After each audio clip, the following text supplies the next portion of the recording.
My dad smirked. "Your job is boring. Just pay for our VIP vacation." I silently nodded, but the moment their plane took off, I blocked all their cards and took legal control of their house. When they landed, "I'm glad to have you here. Follow my story until the end and comment the city you're watching from so I can see how far my story has reached. My name is Natalie Brooks. I'm 33 years old, and until recently, I believed that, if I stayed patient long enough, my family would eventually see me as more than the person who solved everyone's problems. Turns out I was the only one who believed that. Everything started 3 days before my parents' anniversary trip to Scottsdale. My mom texted me that afternoon. "Don't be late. Your father wants everyone here for dinner. We still need to finalize the vacation plans." Nothing unusual about that. Family dinners always came with a hidden agenda. Sometimes it was money, sometimes favors, sometimes both. I almost didn't go. Work had been exhausting, and all I wanted was takeout, my couch, and one quiet evening. Instead, I grabbed my keys and drove across town. Their house looked exactly the way it always had. Perfect lawn, fresh flowers by the porch. My dad loved appearances almost as much as reminding people how successful our family looked. I parked but didn't get out right away. My phone buzzed. "Where are you?" I looked toward the front window. The curtains weren't fully closed, and warm light spilled into the yard. I could hear voices inside. More people than I expected. I figured everyone had already arrived. As I walked toward the porch, I realized the front door wasn't completely shut. I reached for the handle. Then I heard my name. I froze. "Natalie won't question it," Ethan said with a laugh. My brother-in-law had one of those confident voices that always sounded rehearsed, like he expected everyone to agree before he finished speaking. Someone else laughed. That was my sister, Sabrina. "She never does." I should have walked in. Instead, I stayed exactly where I was. Mom spoke next. "Just don't tell her everything ahead of time." "What if she says no?" Sabrina asked. Dad answered first. "When has Natalie ever said no?" The room filled with quiet chuckles. It wasn't loud, it wasn't dramatic. Honestly, that almost made it worse. Nobody argued. Nobody said they were being unfair. To them, it was simply a fact. I always helped. I always paid. I always fixed things. Ethan spoke again. Imagine the look on her face. Sabrina laughed. "Oh, she'll hate it." "I know," Ethan replied. "That's the whole point." For a second, I wondered if they were talking about someone else. Then Mom said something that made my stomach tighten. "We just need to keep her distracted until we're all in Scottsdale." Silence. A chair scraped across the floor. Dad chuckled. "This anniversary trip is going to be unforgettable." They all laughed. I stood there with one hand on the doorknob. My heartbeat wasn't racing. I wasn't angry. Not yet. Mostly, I was confused. What exactly had they planned? I tried to piece the conversation together, but every sentence felt like I had missed the beginning. There were fragments. A surprise. A joke. Scottsdale. Natalie won't say no. Keep her distracted. Pay for it. None of it made complete sense. Then Ethan said something else. "She'll probably apologize before the night's over." That one hurt. Not because it was cruel, because it sounded believable. I remembered all the times I'd apologized for things that weren't my fault just to keep family dinners from turning into arguments. Maybe he wasn't making fun of me. Maybe he was making a prediction. And maybe he'd been right every other time. Someone opened the refrigerator. Glasses clinked.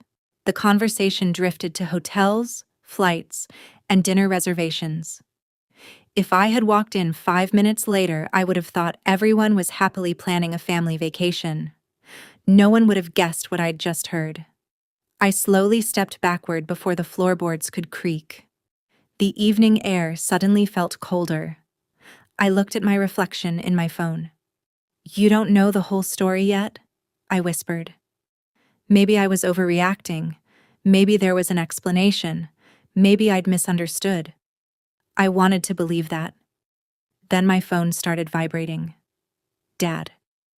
I stared at his name for one ring, then another. When I finally answered, I didn't even have time to say hello. "Where are you?" he snapped. "Dinner started 10 minutes ago. Why are you still sitting outside? Come inside already." "Where are you?" he snapped. "Dinner started 10 minutes ago. Why are you still sitting outside? Come inside already." "I'm right outside," I said. "Well, stop standing around," my dad snapped. "Everyone's waiting on you." His tone wasn't unusual. If anything, it was familiar. Growing up, my father had a way of making every request sound like an order. I looked at the front door one more time before answering. "I'll be in soon. Hurry up." He hung up without another word.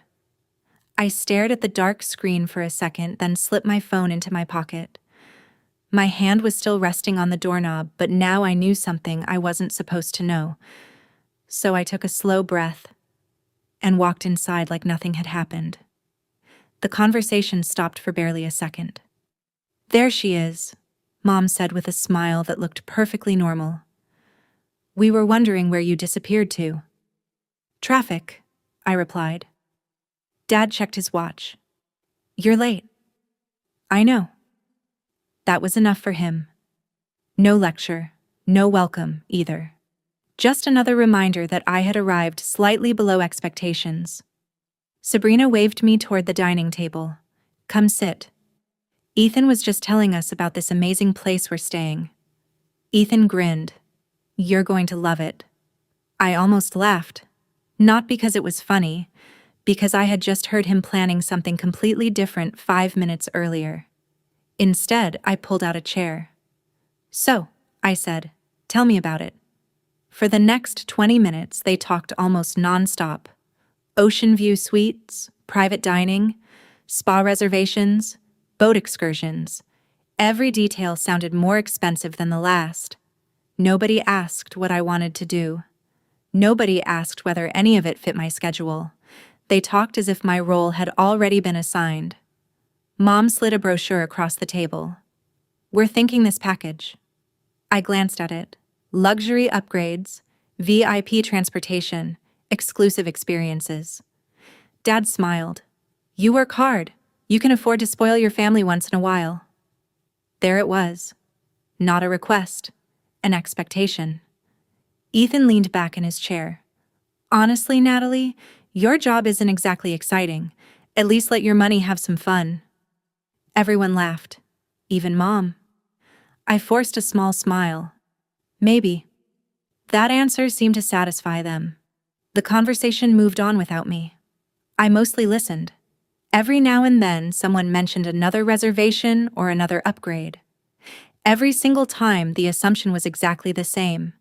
Natalie will take care of it.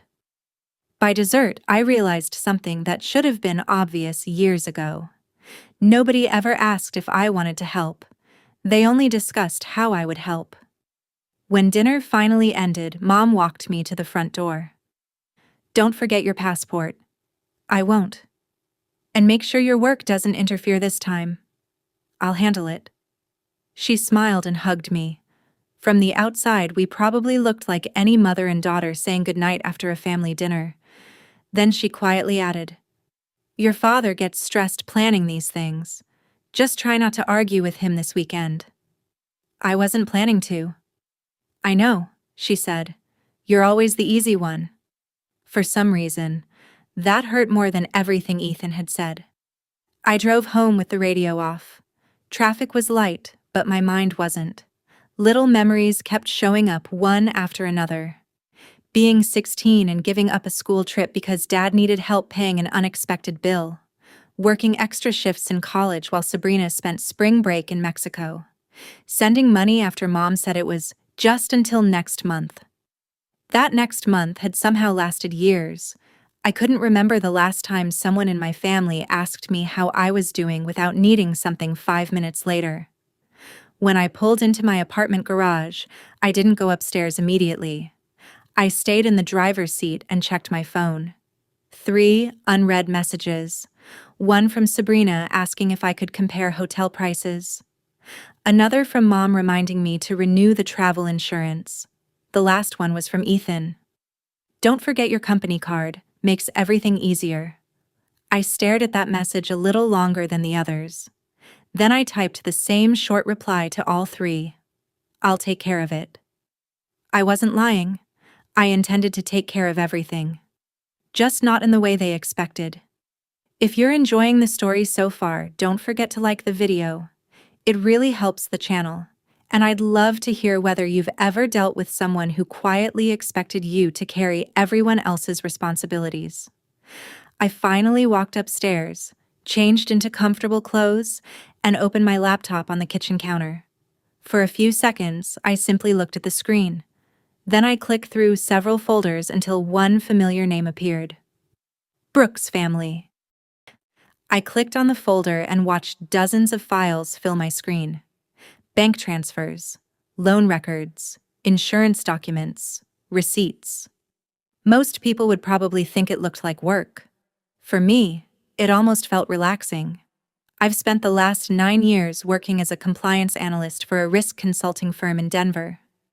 My job isn't chasing criminals with a badge or interrogating people under bright lights. I sit behind a computer. I read numbers. I compare records. And I look for patterns that don't belong. Most financial fraud doesn't begin with one huge mistake. It starts with little things. A payment that doesn't match. A transfer that's just a little too convenient. A signature appearing where it shouldn't. By themselves, they're easy to ignore. Together, they tell a story. It's funny. Companies paid our firm a lot of money because I was good at noticing those stories. Yet somehow, I never bothered reading my own. I opened a folder labeled Family Expenses. The name made me smile for a second. It sounded so harmless. The first document was 4 years old. Dad needed help replacing the furnace before winter. I wired the money that same afternoon. The next file. Mom's unexpected dental procedure. Then Sabrina's apartment security deposit. Another transfer. Ethan's business conference. Another. Their anniversary dinner. Another. Emergency car repairs. Another. Plane tickets. Birthday gifts. Home insurance. Medical bills. I kept scrolling. There wasn't anything shocking about any single payment. Most of them actually made sense. Families help each other. That's normal. At least that's what I kept telling myself every time another request came in. I leaned back in my chair. Something felt different now. Maybe it was hearing that conversation outside the front door. Maybe I was finally looking at these files without automatically defending everyone. My phone buzzed again. Sabrina, can you also check if first-class seats dropped in price? I looked at the message, then at the spreadsheet still open on my screen. I typed one word. Sure. She replied with a heart emoji almost instantly. Not, how was your drive home? Not, thanks for coming tonight. Just another task crossed off her list. I set the phone face down. Work had trained me to separate facts from feelings, so I decided to do exactly that. No assumptions, no resentment, just facts. I opened a blank spreadsheet. Across the top, I typed a few simple headings. Date, reason, amount. One by one, I started entering every payment I could verify. The process became strangely mechanical. December, water heater. March, vet bill for Sabrina's dog. July, Dad's property taxes. October, Ethan's temporary cash flow issue. That description made me stop. Temporary. I remembered him saying those exact words over dinner almost 3 years ago. Just until one investment closes. Dad had looked at me. Natalie, he's family. So I'd transferred the money. I never asked whether I got it back. Because that wasn't how our family worked. Or at least, that wasn't how I thought family was supposed to work. Another hour disappeared. Outside my apartment window, the parking lot had gone quiet. The city lights reflected against the glass. I stretched my shoulders and looked away from the screen for the first time. The total column was still incomplete. Hundreds of entries remained. I honestly expected the number to be uncomfortable. Maybe $20,000. 30 at most. Enough to make me shake my head and promise myself to be more careful. Instead, something else caught my eye. One payment wasn't categorized at all. No description, no notes. Just a transfer. It was older than most of the others. I frowned. That's unusual. I almost skipped it. Then I noticed the account number beside the transaction. I'd seen it before. Not at home, not in my family's records, at work. I reached for my mouse, opened another archived file, and pulled up an old spreadsheet I hadn't looked at in years. The account number appeared again. This time, highlighted in yellow. I didn't recognize the account number right away. It just felt familiar. I saved a note beside the transaction, closed my laptop, and looked at the clock. Almost 1 a.m. Whatever that payment meant, it could wait until tomorrow. Work still started at 8. The next afternoon, my phone rang while I was reviewing a client report. Mom. "Hi, sweetheart," she said. "Do you have a minute?" "I do." "I forgot to ask you something. Could you stop by Costco after work? We need a few things for the trip." "Sure. And your Aunt Linda is coming over tonight, so maybe grab an extra dessert." "I can do that." "Oh, and your father wants bottled water for everyone." I smiled without realizing it. "Anything else?" She paused. "I think that's everything." It wasn't. 10 minutes later, Sabrina texted, "Can you pick up my dry cleaning too? I'm running behind." Then another message. "And if you pass the pharmacy, Mom's prescription is ready." No, please. No, thank you. Just another list. By the time I left work, my trunk was full of groceries, bottled water, a bakery box, garment bags, and 2 shopping bags Mom had asked me to return. When I pulled into my parents' driveway, Ethan was standing outside with my dad, each holding a cold drink. Neither of them moved. Dad smiled. Perfect timing. Ethan walked over and peeked into my trunk. "There she is," he said. "Our family logistics department." He laughed at his own joke. Dad chuckled too. I smiled politely. "Can someone help me unload?" Ethan lifted one grocery bag. "That's all I got." Then he wandered back toward the patio. I carried the rest myself. Inside, the house buzzed with conversation. My Aunt Linda was arranging flowers in the dining room, while 2 cousins debated restaurant reservations. The second I walked in, Aunt Linda looked up. "Oh, good," she said. "Natalie's here." She pointed toward the kitchen. "We were waiting for you." "For me?" "You're the organized one." She said it like it was a compliment. Maybe she meant it that way. Within 15 minutes, I was helping Mom organize travel documents, printing boarding passes for Uncle Steve because he couldn't remember his airline password, and explaining baggage rules to one of my cousins. Nobody asked me to sit down. Nobody asked if I'd eaten. It all happened so naturally that no one even noticed. At one point, I finally poured myself a glass of iced tea and leaned against the kitchen counter. My cousin Megan smiled. "I swear, Natalie, you actually like doing this stuff." "What stuff?" "Helping everybody." Before I answered, Aunt Linda spoke from across the room. "She's always been that way." Mom nodded. "She doesn't mind." I looked around the kitchen. Nobody seemed uncomfortable. Nobody thought the conversation was strange. To them, they were complimenting me. I wasn't sure when being dependable had quietly become my entire personality.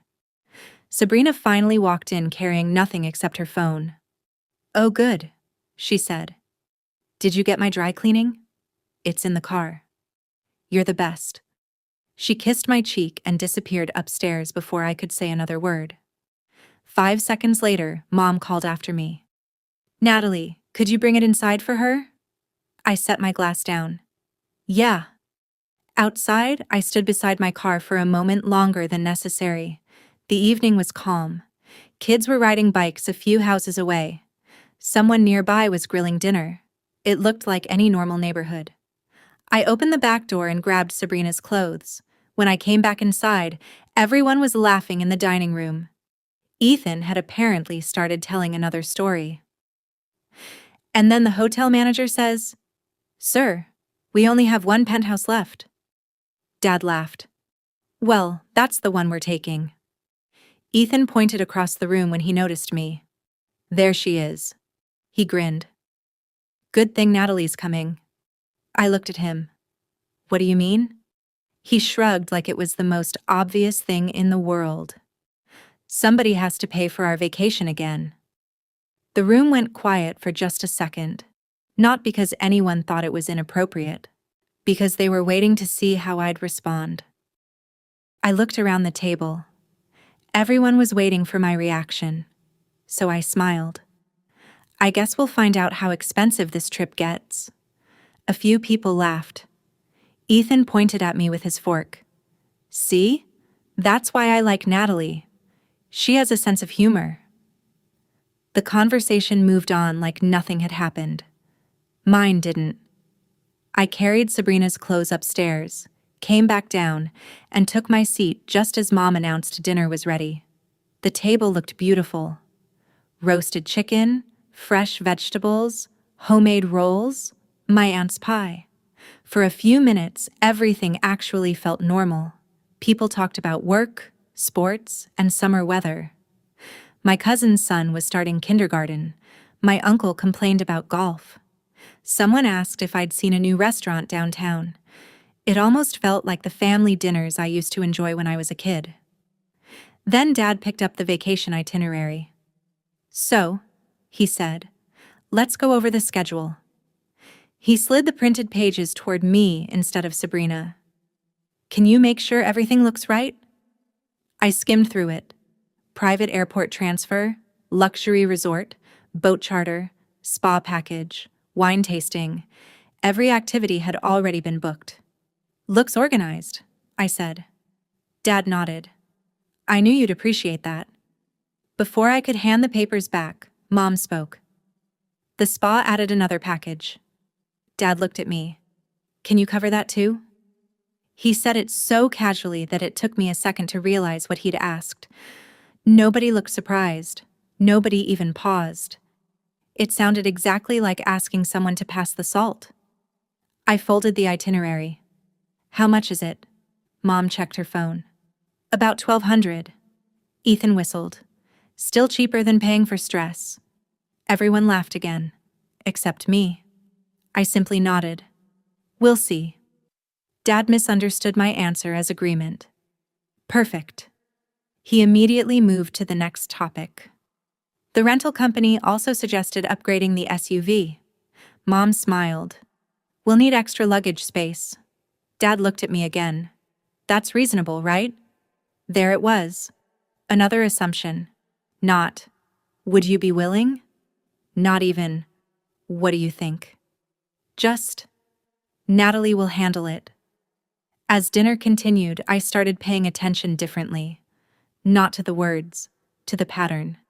Every expensive decision eventually landed in my direction.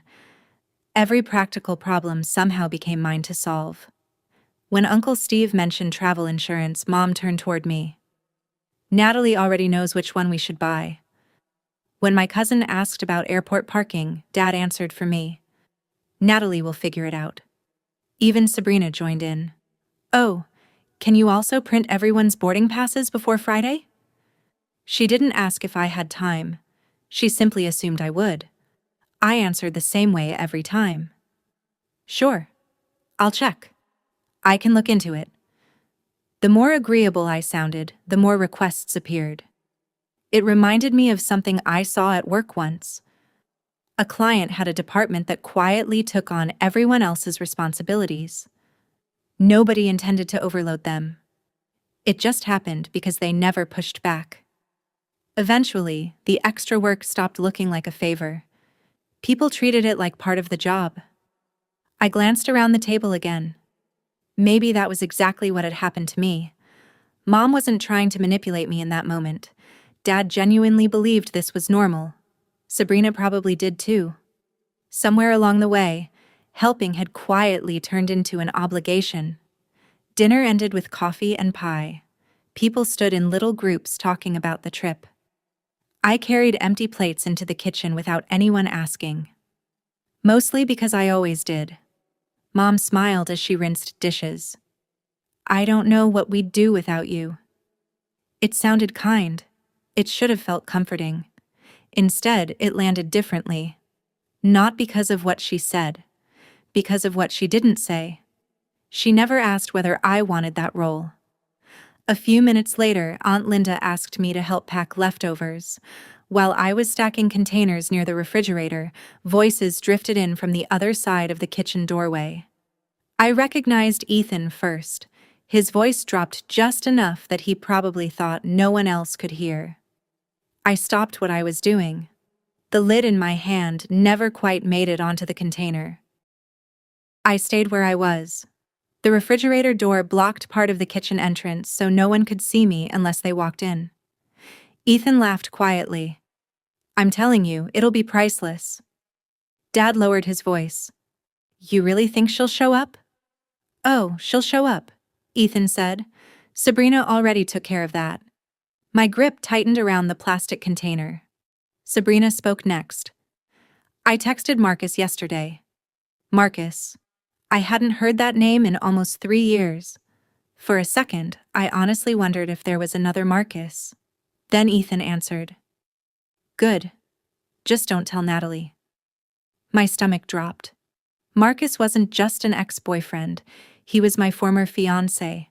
The same man who spent 2 years convincing me every argument was somehow my fault. The same man who smiled in public and tore me apart in private. Walking away from that relationship had taken months of therapy and more courage than I'd ever admitted to anyone. My family knew every bit of that story. Mom was the first person I called the night I packed my things and left his apartment. She cried with me. Or at least, I thought she had. Now she asked, Are you sure this isn't too much? Ethan laughed again. Oh, come on. He's only joining us for dinner. Sabrina added, Besides, it'll loosen her up. Dad chuckled. She takes herself way too seriously anyway. Nobody pushed back. Nobody said maybe this wasn't funny.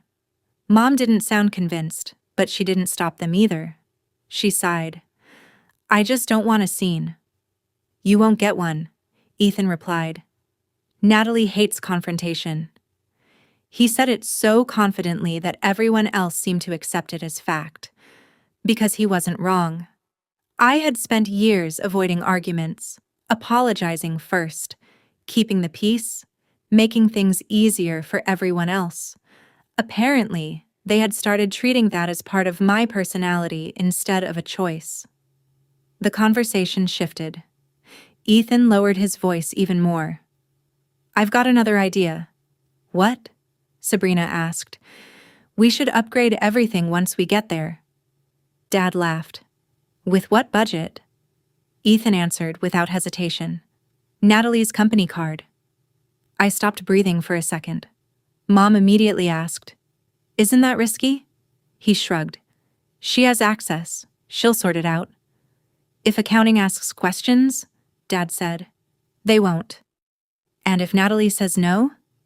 Ethan actually sounded amused. When does Natalie ever say no? The room filled with familiar laughter. The exact same sentence. The exact same confidence.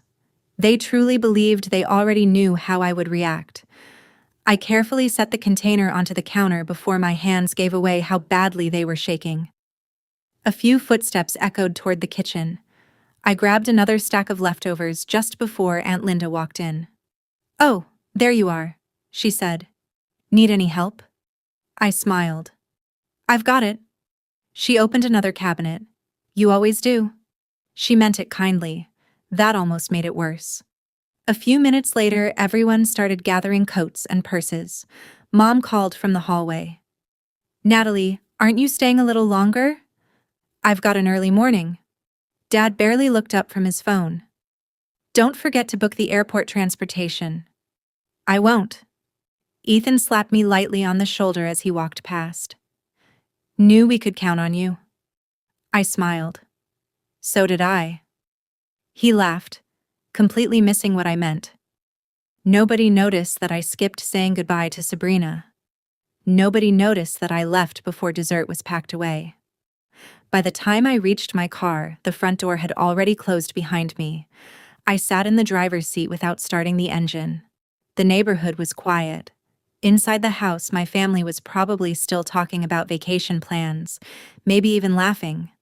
I rested both hands on the steering wheel and stared through the windshield. For the first time that night, I didn't feel confused anymore. I felt clear. I started the car, backed out of the driveway, and drove away without looking in the rearview mirror. Sleep never really happened. I changed into comfortable clothes, made a cup of tea I barely touched, and spent almost an hour walking back and forth across my apartment. Every time I closed my eyes, I heard the same sentence. When does Natalie ever say no? It wasn't even the cruelest thing Ethan had said. It was the certainty behind it. He wasn't guessing. He was describing a pattern. And if I was being honest with myself, I'd spent years proving him right. Around 2 a.m, I finally gave up on sleeping and turned on the television. 5 minutes later, I realized I hadn't heard a single word. My mind kept replaying dinner. Marcus, the company card, everyone laughing. By the time my alarm went off, I felt like I'd never gone to bed. Work was busy enough to keep my attention for most of the morning.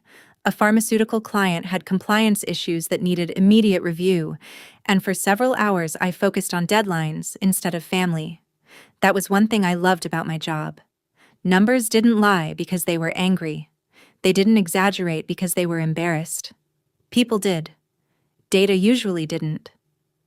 During lunch, I carried my salad to a quiet conference room instead of the break room. I opened my laptop. Not my work files, my personal spreadsheet. I told myself I was only satisfying my curiosity. Nothing more. I filtered transactions involving my parents over the last 6 years. The list stretched farther than I expected. Some payments were exactly what I'd remembered. Home repairs, medical expenses, travel, holiday gifts. Others looked strangely vague. Consulting fee, temporary transfer, business advance.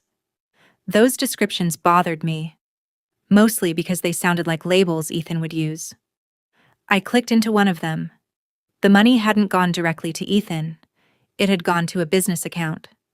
I copied the company name into another column. Then I found it again, and again.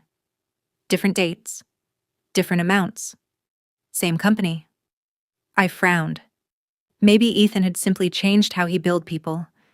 That wasn't unusual. Still, something felt off. I sorted the spreadsheet by recipient. The same business appeared 9 separate times over 3 years. Not huge payments, just large enough that I would have approved them without thinking twice. I leaned closer to the screen. The company name didn't ring any bells. Northbridge Capital Group. I whispered it out loud. Northbridge. Nothing.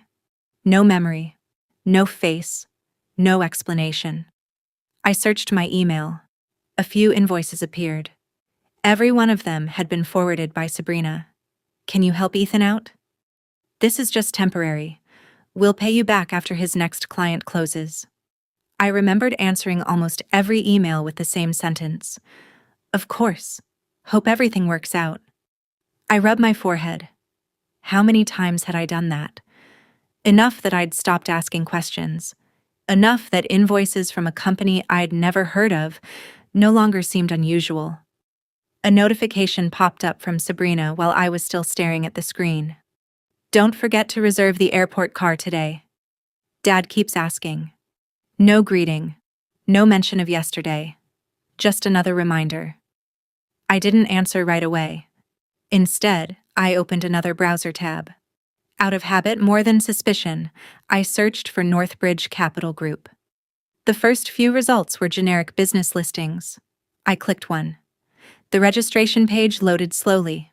Company address, formation date, registered agent. Then I reached the section listing the managing member. I blinked once to make sure I hadn't misread it. There it was. Managing member, Ethan Carter. I sat back in my chair and stared at the screen a little longer than I probably should have. Until that moment, Ethan had always talked about clients, investors, partners. He rarely talked about owning anything himself. Now I was looking at paperwork that suggested otherwise.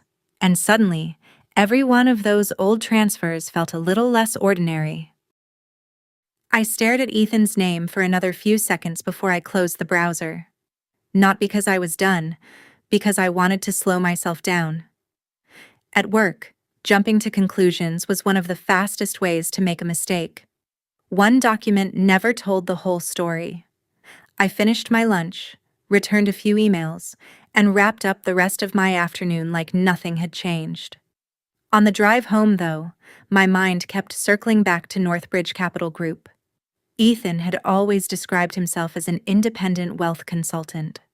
Sometimes he'd call himself an investment strategist. Other times he'd say he was helping clients build generational wealth. The titles changed depending on who was listening. Nobody in the family ever questioned it, including me. As soon as I got home, I changed into sweatpants, made coffee, and opened my laptop again. This time, I wasn't looking through family expenses. I started with public business records, formation date, business license, annual filings. Everything looked legitimate at first glance. The company had existed for several years. It filed reports, paid registration fees, maintained an active status. Nothing unusual. Until I compared the timeline. According to Ethan, his business had been growing like crazy over the last 3 years. He talked about new investors almost every family dinner. He posted photos from expensive restaurants, luxury conferences, golf resorts, private networking events. His social media painted the picture of someone whose career was taking off. The filings didn't tell the same story.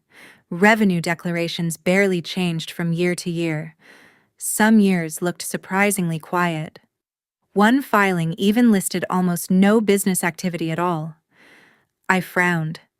Maybe the public reports weren't complete. That happened sometimes.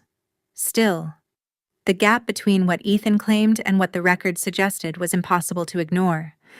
I opened another tab and searched for commercial property connected to Northbridge. Nothing. Office leases? Nothing. Corporate headquarters? Nothing. The listed business address wasn't an office tower. It was a mailbox service inside a shipping store. I leaned back.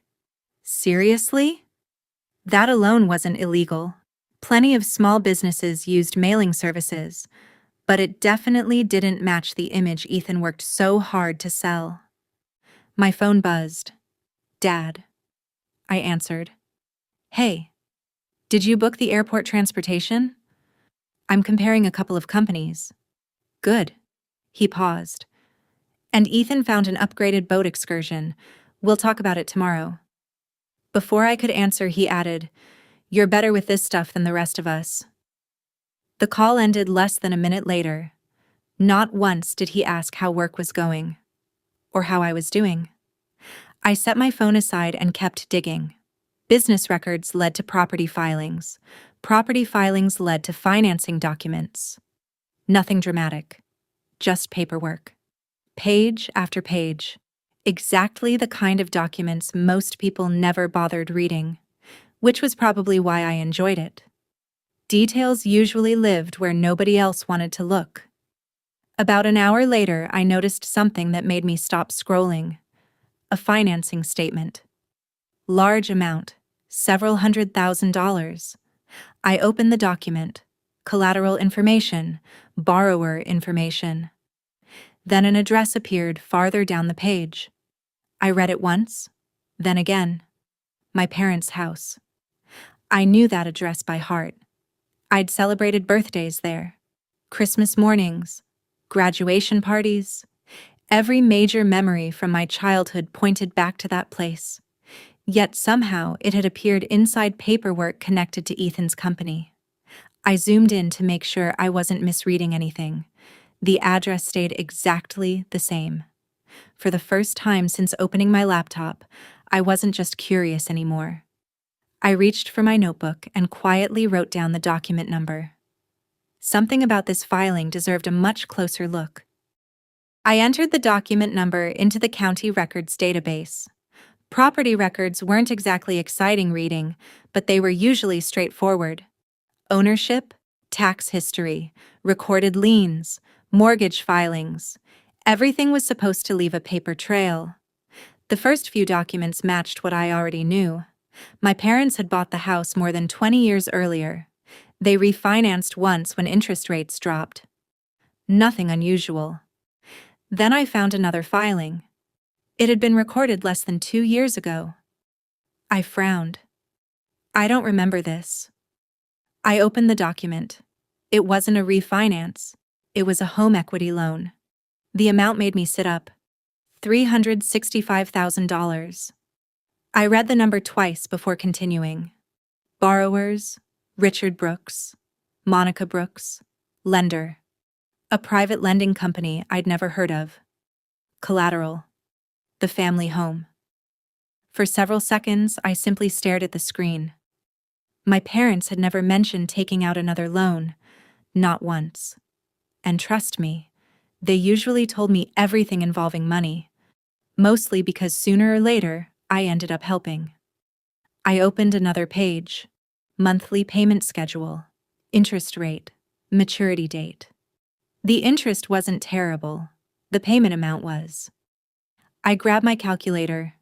Even with conservative estimates, those monthly payments were far higher than what my parents' retirement income could comfortably support. Maybe Ethan had been helping. That seemed possible. Then I remembered all those temporary transfers, the invoices, Northbridge. A knot formed in my stomach. I wasn't looking at one isolated decision anymore. I was looking at several financial choices that somehow kept circling back to Ethan. I picked up my phone and called Mom. She answered on the second ring. "Hi, sweetheart. Can I ask you something?" "Of course." "Did you and Dad recently refinance the house?" There was a short pause. "No." "What about a home equity loan?" Another pause. Longer this time. "I don't really remember what the paperwork was called." My heart sank. "What do you mean?" "Ethan handled most of it." She sounded completely relaxed. "He said it would simplify a few investment opportunities." "Did you read the documents before signing?" "I'm sure your father did." That wasn't an answer. "Mom." She laughed softly. "Honey, Ethan understands those things better than we do." I closed my eyes. He explained everything. Did he explain what the loan was for? I think it had something to do with restructuring assets. Restructuring assets. That sounded like Ethan. It also sounded vague enough to mean almost anything. Mom changed the subject before I could ask another question. "Don't forget we're leaving Friday morning." "I won't." "And bring a jacket. Arizona gets chilly at night." We talked about the weather for another minute before ending the call. I set my phone down very carefully. Not because I was angry, because I was trying very hard not to become angry before I understood the facts. People signed documents they didn't fully understand every day. I'd seen it hundreds of times. Usually they trusted the wrong person. I looked back at the loan paperwork. There had to be more. There always was. One name suddenly came to mind. Daniel Mercer. We'd met years earlier during a corporate compliance case. He specialized in financial and property law, and unlike most attorneys I knew, he had a habit of explaining complicated issues in plain English. We'd stayed in touch over the years, not close friends, just the kind of professional relationship built on mutual respect. I checked the time. It was late enough that I wasn't going to call him tonight. Instead, I opened my contacts, found his number, and hovered over it for a second. Then I scheduled a meeting request for the earliest appointment he had available the next morning. Less than 5 minutes later, my phone buzzed. Daniel had already replied. I can make time. My office. 8:30 a.m. Bring every document you've got. Daniel's office was exactly the way I remembered it.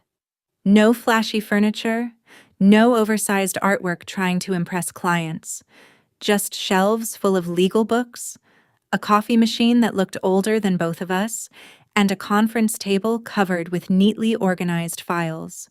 He stood when I walked in. Natalie, thanks for making time. You sounded concerned. I am. He motioned toward the chair across from him. Let's start there. I set my laptop on the table and slid over the documents I'd printed the night before. Property records, loan filings, business registrations, my spreadsheet of transfers. Daniel didn't interrupt while I explained everything. The family vacation, the conversations I'd overheard, the invoices, Northbridge Capital Group, the home equity loan. Every few minutes, he'd underline something with a pencil or write a short note in the margin. When I finished, he leaned back in his chair. First question. I nodded. Are you trying to get your family in trouble? The question caught me off guard. No. Are you trying to punish Ethan? I thought about it for a moment.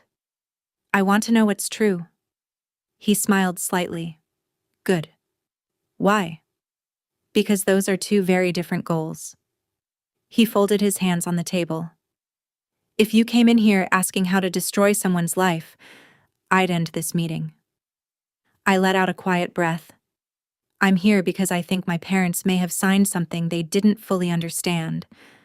That's a better place to start. He picked up the loan documents again. This doesn't automatically mean fraud. I know. It could be negligence. I know. It could also be a perfectly legal loan that simply turned into a terrible financial decision. I know that too. Daniel nodded. I just wanted to make sure we're separating suspicion from evidence. That sentence sounded exactly like something one of my managers would say. Maybe that was why I trusted him. He opened another document. What concerns me more isn't the loan. It's the pattern. I looked at him. What pattern? You've shown me repeated transfers from you to a company controlled by Ethan. He tapped another page. Now you've shown me that same company connected to financing involving your parents' home. He paused. Those facts deserve a closer look. For the first time since this whole thing started, someone else had looked at the information and reached a similar conclusion.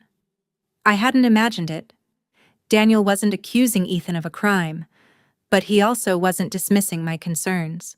He walked over to a whiteboard. There are a few legal options. He wrote 3 short phrases. Review, protect, respond. You don't start with lawsuits, he said. You start by understanding exactly what's happening. He pointed to the first word. We review every available document. Then the second. If there's a legitimate risk to your parents' assets, we look at ways to protect them. Finally, the third. And only after we know the facts do we decide whether any legal action makes sense. I nodded slowly. That approach felt familiar, methodical, calm.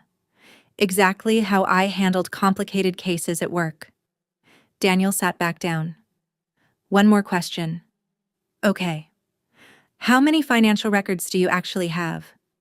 I've kept almost everything. Emails? Most of them. Bank statements? Years' worth. Wire confirmations? I can access those too. His eyebrows lifted. That's more than I expected. I gave a tired smile. I don't throw paperwork away. Good. He closed the folder in front of him. Because before either of us makes another decision, he looked directly at me. I want every transaction involving you, your parents, Ethan, Sabrina, and Northbridge Capital Group sitting on this table. For the first time, I realized just how much paperwork I was about to dig through. My dining table disappeared beneath stacks of paper. Bank statements covered one end, printed emails filled another. Receipts, wire confirmations, loan records, credit card summaries, and handwritten notes slowly took over every empty space in my apartment. If someone had walked in, they probably would have thought I was preparing for a tax audit. In a way, I was. Just not the kind most people imagine. Every evening after work, I'd make dinner, clear a small corner of the table, and keep digging. The process wasn't exciting, it was repetitive. Open a statement, highlight a transfer, match it to an email, write down the reason, move to the next page. Hours disappeared without me noticing. The strange part wasn't finding one suspicious payment. It was realizing how ordinary all of them had seemed at the time. "Can you help us just this once? I'll pay you back next month. It's only temporary." Those words showed up again and again. Different years, different situations. Always the same promise. Temporary. One night, I found an email from Dad asking for money to replace the roof. 6 months later, another transfer covered unexpected plumbing repairs. Then came Sabrina's wedding expenses. A short-term business loan for Ethan. Furniture, vacation deposits, medical bills, holiday travel, graduation gifts for distant relatives. Individually, none of those requests felt unreasonable. Together, they painted a very different picture. I started color-coding everything. Blue for my parents, green for Sabrina, orange for Ethan.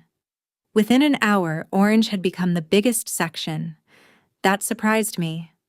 I'd always believed most of my financial help went to Mom and Dad. It hadn't. A large portion had quietly flowed toward Ethan's business, or at least, toward accounts connected to it. Around midnight one evening, I finally added every verified payment into a master spreadsheet. The total loaded at the bottom of the screen. I blinked, checked the formulas, ran them again. The numbers stayed exactly the same. It was well over $200,000. I actually laughed, not because it was funny, because if someone had asked me the week before how much I'd helped my family over the years, I probably would have guessed 40 or 50,000, maybe 60. I had underestimated it by an unbelievable margin. I leaned back in my chair. No wonder I never seemed to get ahead. The money hadn't disappeared all at once. It had left in small pieces. One request at a time, one emergency, one favor, one family obligation. That's how it happened. My phone buzzed. "Sabrina, did you reserve the upgraded airport shuttle yet?" Ethan found a nicer one. I stared at the message for a moment. Then I replied, "I'm still looking into it." 3 dots appeared almost immediately, then disappeared. No thank you. No follow-up. Just silence. I set the phone aside and returned to the spreadsheet. The next morning, I carried 2 storage boxes into Daniel's office. He looked from the boxes to me and smiled. "You weren't kidding. I told you I keep paperwork." He opened the first box and slowly flipped through the folders. His expression became more focused with every few pages. "This is organized. I figured it would save us time. It already has."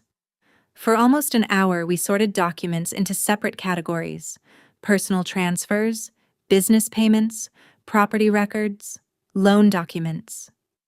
He stopped several times to compare dates between different files. Eventually, he rested both hands on the table. "Natalie." "Yeah?" "I expected we'd spend weeks requesting missing records." "So did I." He looked down at the folders spread across his desk. "I don't think we'll need to." "What does that mean?" He closed one file and slid it toward himself. "It means you've already brought in enough documentation." He paused just long enough to make sure he had my full attention. that we may be able to move much sooner than I originally thought. I answered Ethan's message almost as soon as it appeared on my phone. Sounds good. I'll take care of it. That was it. No questions, no complaints, no negotiation. 3 little sentences that made the typing bubble disappear almost immediately. A few seconds later, another message arrived. Knew we could count on you. Not thank you. Not are you sure? Just confidence. The kind that only comes from someone who's gotten exactly what they wanted for years. I set my phone down and leaned back in my chair. If you'd looked over my shoulder, you probably would have thought I was finally giving in. The truth was a little different. I had stopped arguing because arguing had never changed anything. Every time I pushed back, I became the difficult one. Every time I stayed quiet, everyone stayed happy. So this time, I stayed quiet, only for a different reason. A few minutes later, Mom called. Natalie, did Ethan send you the updated itinerary?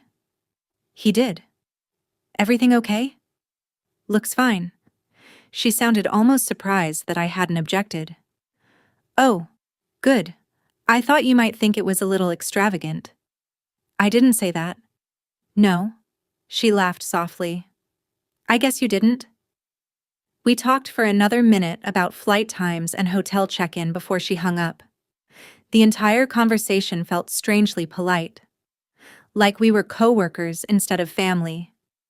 Not once did she ask whether I actually wanted to go, only whether everything had been arranged. I opened the itinerary Ethan had emailed. The list was longer than before. VIP airport transfers, a larger suite, private desert tour, spa package, champagne service. Every upgrade came with a little note.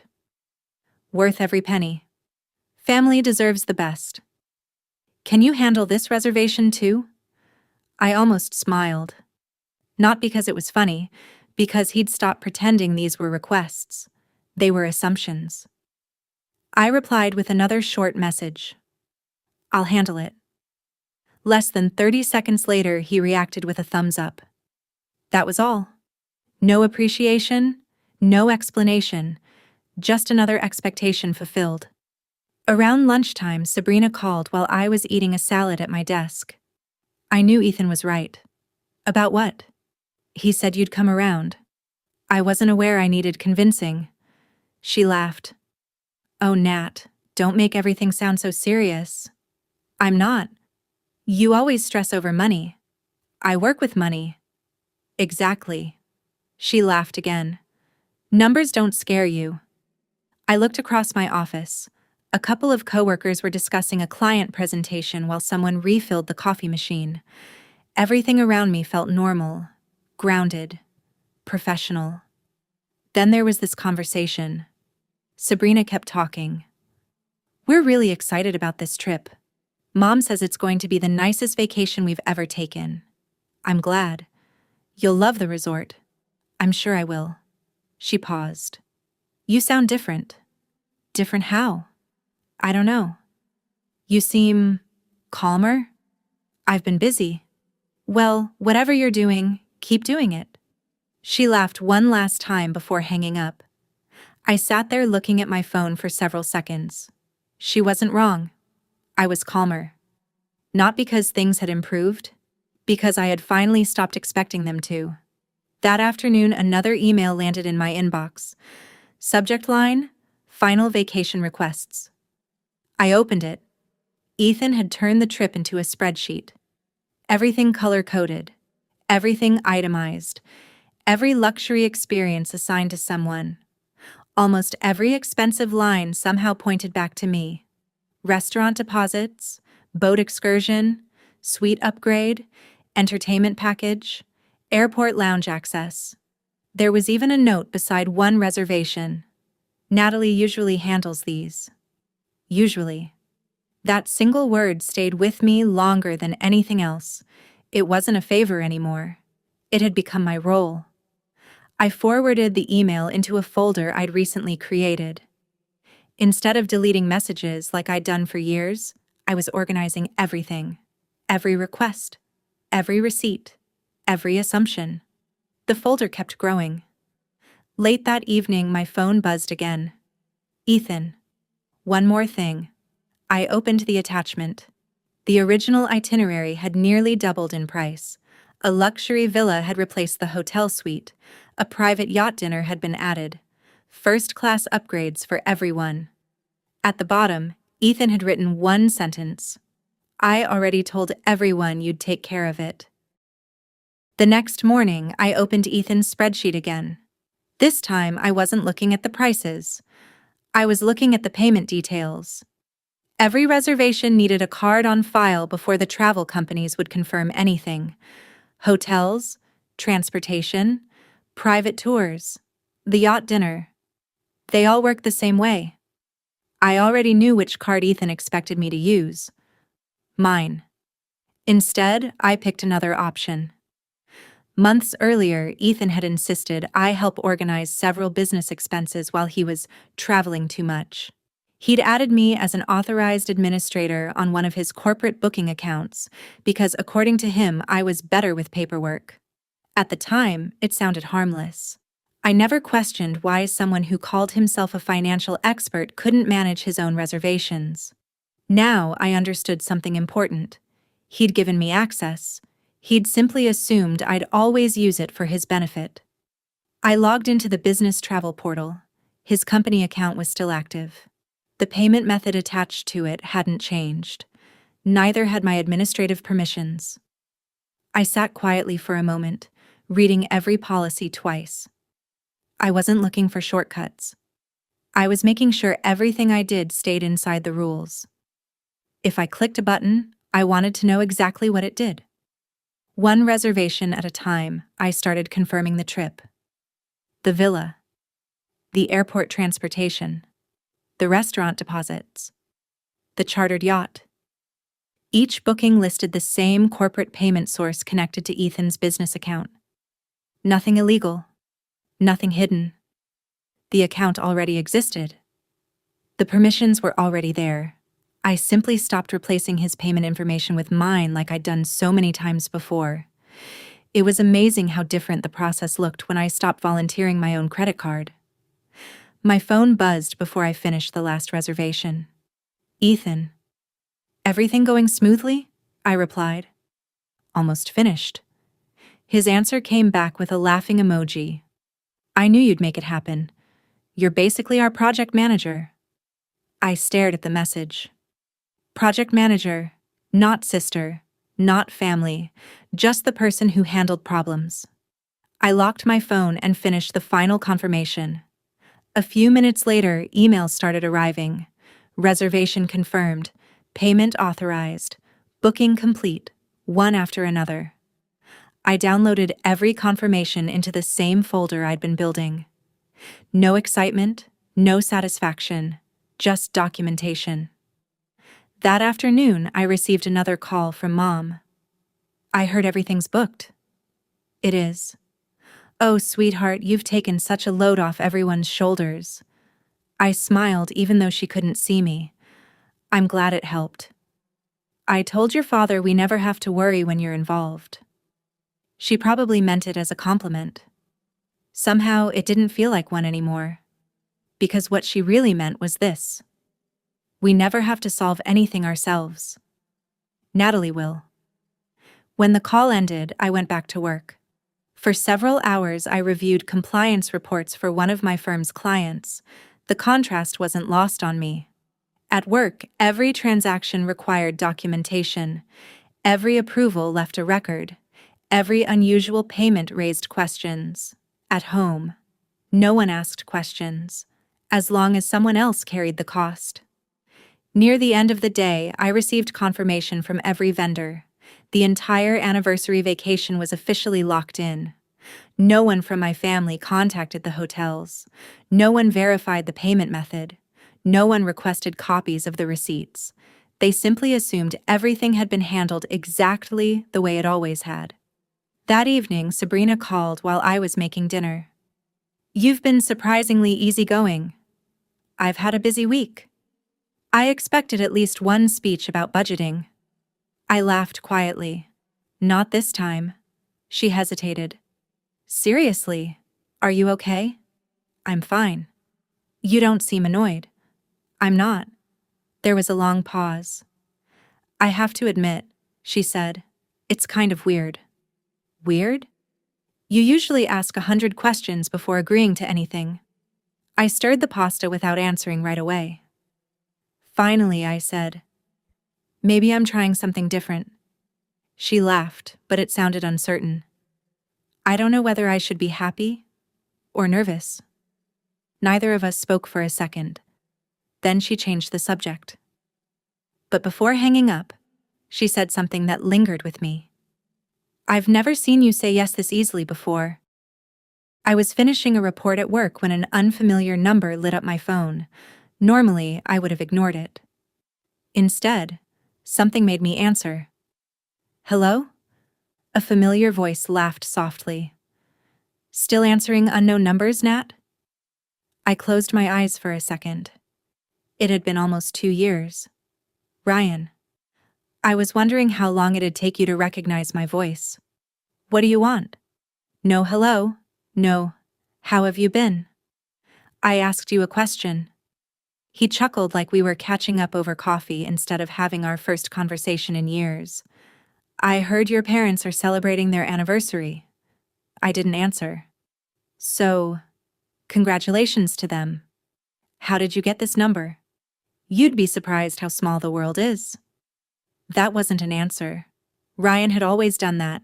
He'd respond without actually saying anything useful. It used to frustrate me. Now it just confirmed he hadn't changed. I'm working, I said. If that's all, I'll see you soon. My hand stopped moving. What? I'll see you in Scottsdale. The words came out so casually they almost sounded friendly. Almost. I don't know what you're talking about. Really? Another quiet laugh. I was invited. There was a long pause between us. My family invited you? They thought it would be fun. He emphasized the last word just enough to make my stomach tighten. I kept my voice even. I don't think that's a good idea. You don't have to. Another pause. See you there. The line went dead. I stared at my phone for several seconds before placing it face down on my desk. One of my coworkers walked by carrying a stack of files. You okay? Yeah. You look like you just got bad news. I'll be fine. He nodded and kept walking. I waited until he disappeared around the corner before picking up my phone again. Ryan's number wasn't saved anymore. I deleted it after our engagement ended. Back then I'd promised myself I wouldn't look back. For the most part, I hadn't. Our relationship hadn't ended because we fell out of love. It ended because I slowly realized every disagreement somehow became my fault. If he forgot something, I was too demanding. If he lied, I wasn't trusting enough. If he crossed a boundary, I was overreacting. By the end, I apologized so often that saying "I'm sorry" became almost automatic. Leaving him had taken months. Staying away had taken much longer. I unlocked my phone and opened my messages. There was a new text. Looking forward to seeing you. A second message arrived before I could decide whether to block the number. Don't disappear this time. I didn't reply. Instead, I took screenshots of both messages. Old habit. Documentation first. Emotions later. About an hour passed before another message came through. Your family seems excited. They said it'll be a memorable trip. That one bothered me more than the others. Not because of Ryan. Because it confirmed he wasn't bluffing. Someone in my family had actually spoken to him. Someone had invited him. Someone thought this was a good idea. On my drive home, I kept replaying the conversation I'd overheard outside my parents' house. Imagine the look on her face. She'll hate it. That's the whole point. At the time, I hadn't known what they meant. Now I did. Ryan wasn't accidentally going to be in Scottsdale. He was part of the plan. When I got home, I dropped my keys on the counter and opened my laptop instead of making dinner. Years of compliance work had taught me something simple. If something feels wrong, verify the facts. Don't guess. Don't assume. Check. I typed Ryan's full name into a public record search. Hundreds of results appeared. Most were ordinary. Old addresses, business listings, social media profiles. I kept scrolling. Then I narrowed the search. Court records, legal filings, public case information. The screen refreshed. Several entries appeared that I didn't recognize. I leaned a little closer to the monitor. Ryan hadn't just stayed in my past. Apparently, he'd been busy. My cursor hovered over the first court record. Then I clicked it. The first court record wasn't dramatic. It was worse. It was ordinary. A case number, filing dates, a probation order, public information that anyone could access if they knew where to look. I opened another record, then another. None of them had anything to do with me, but together they painted a picture that didn't match the confident voice I'd heard on the phone. Ryan hadn't exactly rebuilt his life. He'd been moving from one legal problem to another. Some cases had been closed, others hadn't. One entry caught my attention because it had been updated only a few months earlier. I clicked it. The document wasn't detailed, but it confirmed he was still under active supervision related to an earlier conviction involving financial deception. I leaned back in my chair. That explained something. If he was still under legal supervision, traveling across state lines or becoming involved in questionable situations could attract attention. Whether he realized that or not wasn't my problem. What mattered was something much simpler. He had contacted me. He had told me where he intended to be, and according to my family, his appearance wasn't an accident. I wasn't interested in confronting him. I'd spent enough of my life trying to convince manipulative people to behave differently. That had never worked.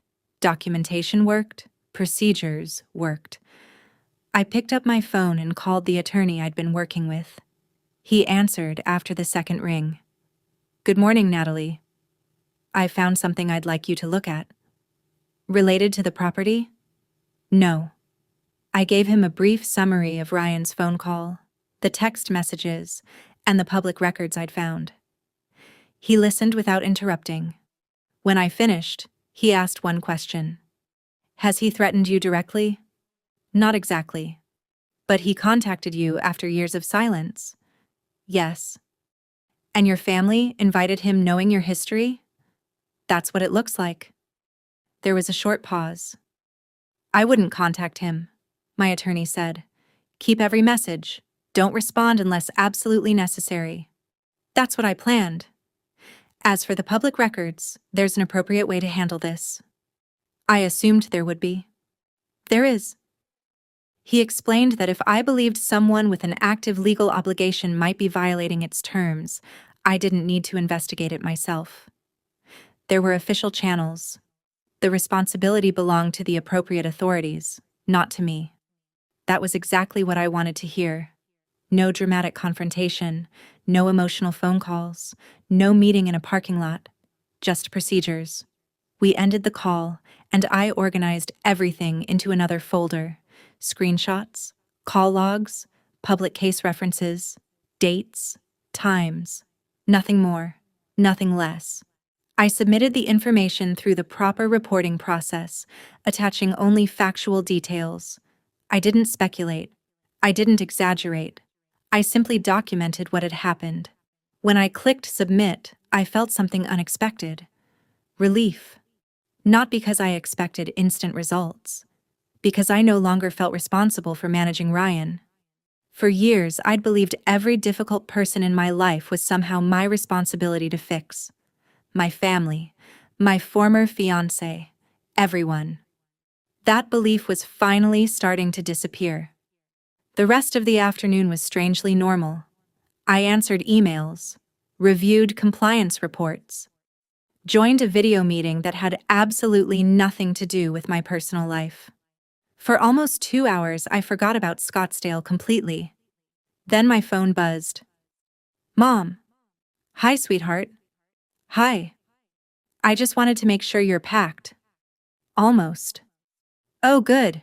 Your father's excited. I almost asked whether he was excited about seeing Ryan too. Instead, I stayed quiet. Mom kept talking. Sabrina says everything is booked perfectly. I'm glad. I knew we could count on you. There it was again. Not, we're grateful. Not thank you. Just certainty. As if my help had never been optional. Before hanging up, she added, Don't stay up too late tonight. We have an early flight tomorrow. Tomorrow. Hearing her say it out loud made everything feel much closer. When the call ended, I walked over to my bedroom. My suitcase was sitting open on the floor. Half-packed, neat, organized. I folded the last few shirts and zipped it closed. Then I looked around my apartment. Everything was quiet, orderly, safe. Very different from the chaos waiting for me in Arizona. I picked up my passport, my phone charger, and the folder containing copies of every important document I'd gathered over the past week. For a moment, I rested my hand on top of it. Tomorrow wasn't just the start of a family vacation anymore. It was the day every carefully prepared piece would finally begin moving into place.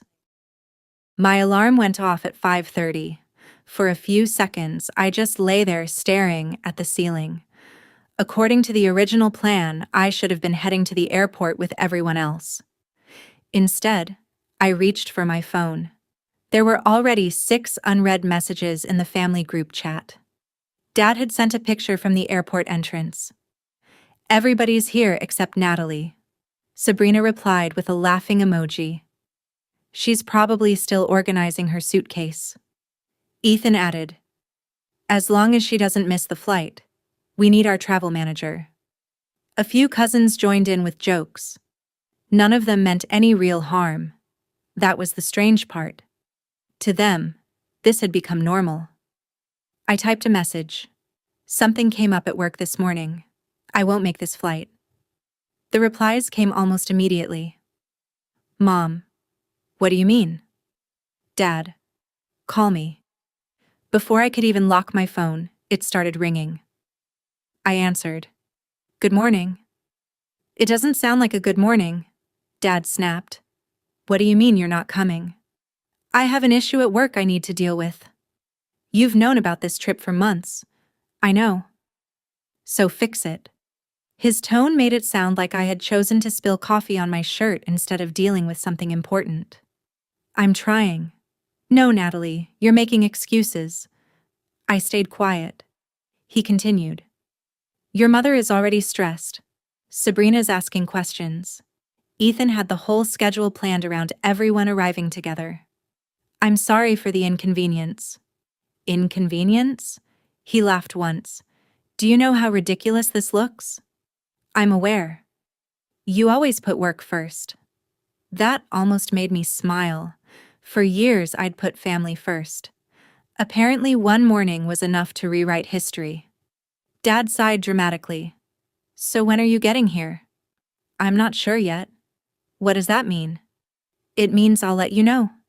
Silence. Then he lowered his voice. You'd better not ruin your mother's anniversary.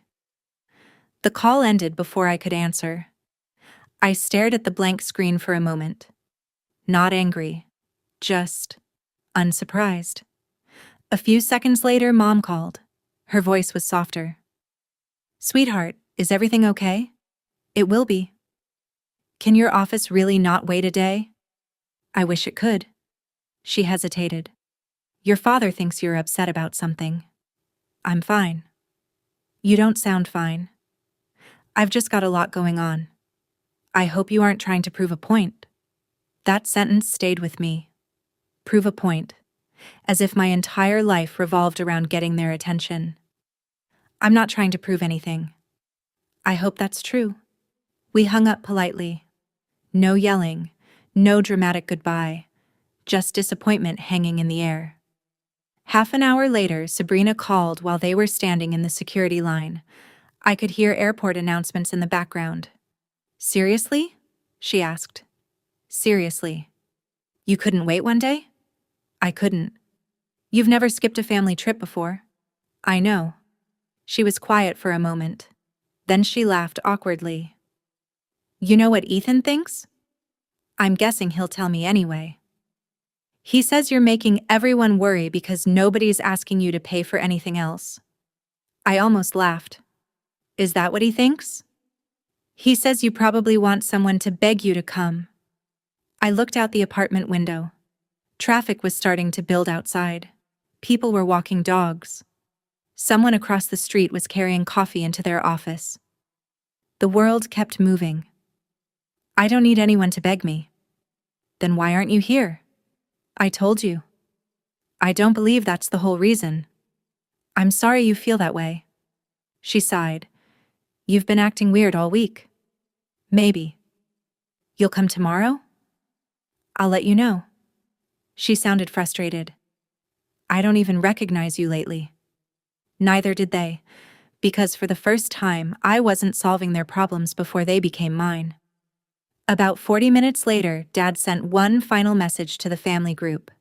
Boarding now. Hopefully Natalie figures out whatever she thinks is so important. Nobody defended me. A couple of relatives replied with sympathetic comments. Someone joked that I'd probably show up after everyone else just to make an entrance. Ethan reacted with a laughing emoji. I didn't respond. Instead, I opened my airline app. The flight status changed.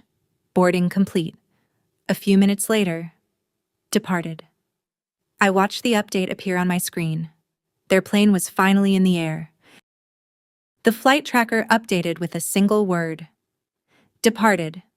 I stared at the screen for another few seconds, just to make sure it wasn't delayed data. Gate closed. Airborne. No turning back. I set my phone down, took one slow breath, and opened the folder my attorney and I had spent days preparing. Every document had already been reviewed. Every signature had been verified. Every deadline had been checked twice. The hardest part wasn't the paperwork. It was finally deciding that I wasn't going to rescue everyone again. I called my attorney. Looks like they're in the air, I said. He didn't waste time. Then we're ready. Go ahead.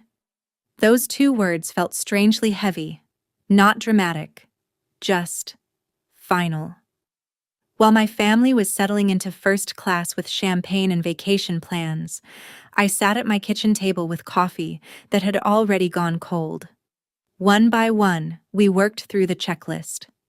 The payment authorizations connected to my personal accounts were revoked. The shared emergency access I'd kept active for years was removed. The backup credit profile they had relied on disappeared from every account where my name had quietly stayed attached. Nothing illegal. Nothing emotional. Just permissions that should have been canceled a long time ago. My attorney read each confirmation as it came through. Completed. Completed. Completed. Every notification sounded almost boring. Funny enough, boring had become my favorite word. Dad always mocked my job because it looked uneventful from the outside. He thought compliance work was just paperwork. He never understood that paperwork was exactly what protected people when everything else fell apart. About 20 minutes later, another email arrived. The final legal filing involving my parents' home had been accepted. Because of the existing agreements, outstanding obligations, and documents we'd already reviewed, the protective action could move forward before additional financial damage was done. I read the confirmation twice, not because I didn't believe it, because I wasn't used to seeing something in my family's life finally go according to the rules. I leaned back in my chair. For the first time in years, I wasn't reacting to another crisis. I had acted before one happened. That feeling was unfamiliar. My phone buzzed again. A fraud alert. Not for suspicious activity, for failed payment attempts. I almost laughed. They're already trying? I whispered. Of course they were. Someone had probably ordered airport upgrades or expensive lounge purchases before the plane reached cruising altitude. The system simply declined the authorization, exactly as it should. Another message appeared. Payment method removed successfully. Then another. Shared authorization revoked. No alarms. No flashing warnings. Just quiet confirmations. I remembered all the times Dad had tossed me his wallet across a restaurant table. Use whichever card gets us the best points. He never even asked whose rewards account he was using. Sometimes it had been mine.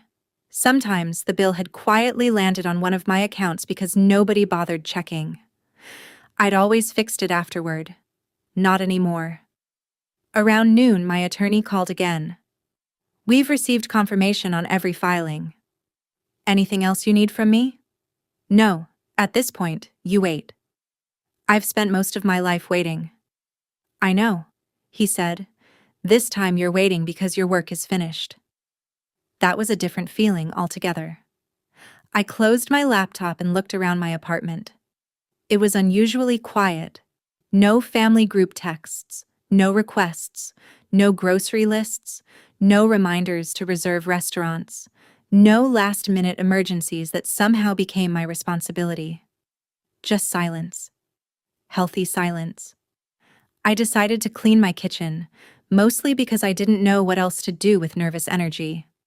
Halfway through loading the dishwasher, my phone vibrated. One missed call. Unknown number. Then another. Unknown again.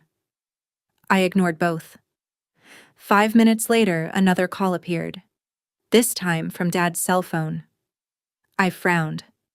That shouldn't have been possible. The plane was still in the air. A voicemail notification followed a few minutes later. Then another missed call. Then another. My screen lit up again before I could even unlock it. One voicemail became 3. 3 became 6. A text notification appeared underneath them, then another, and another. I hadn't listened to a single message yet. I simply watched my phone continue to vibrate across the counter. Whatever had happened. They had figured out something much sooner than I expected. The first voicemail came from my dad. I let it play through the speaker while I stood in my kitchen. Natalie, call me when you get this. One of the cards isn't working. His voice sounded irritated, not worried. The second message was from my mom. Honey, we're at the airport. Something's wrong with the payment terminal. Could you call your bank? We're sure it's just a mistake. The third one came from Ethan. Hey, Natalie, I think your fraud protection kicked in again. Can you fix it before we land? I almost smiled. Your fraud protection. He still assumed every financial problem belonged to me. I didn't return any of the calls. Instead, I forwarded the voicemails to my attorney, just in case we needed a timeline later. He replied with one sentence. Keep everything. Don't engage yet. That was exactly what I planned to do. A few hours passed without another call. The plane was crossing the country, and I tried to focus on work. My inbox had filled with routine compliance reports, and for a while, it felt good to deal with problems that actually belonged to my job.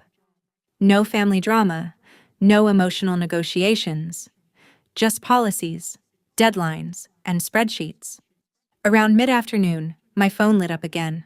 The flight had landed. Almost immediately, the missed calls started multiplying.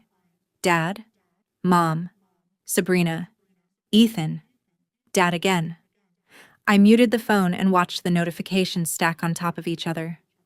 About 15 minutes later, the family group chat finally came alive. Mom, we just landed. A minute later, Mom, the rental car company says the payment was declined. Dad answered before anyone else. Dad, they're running it again. A few minutes passed. Then another message appeared. Dad, still declined. Ethan jumped in.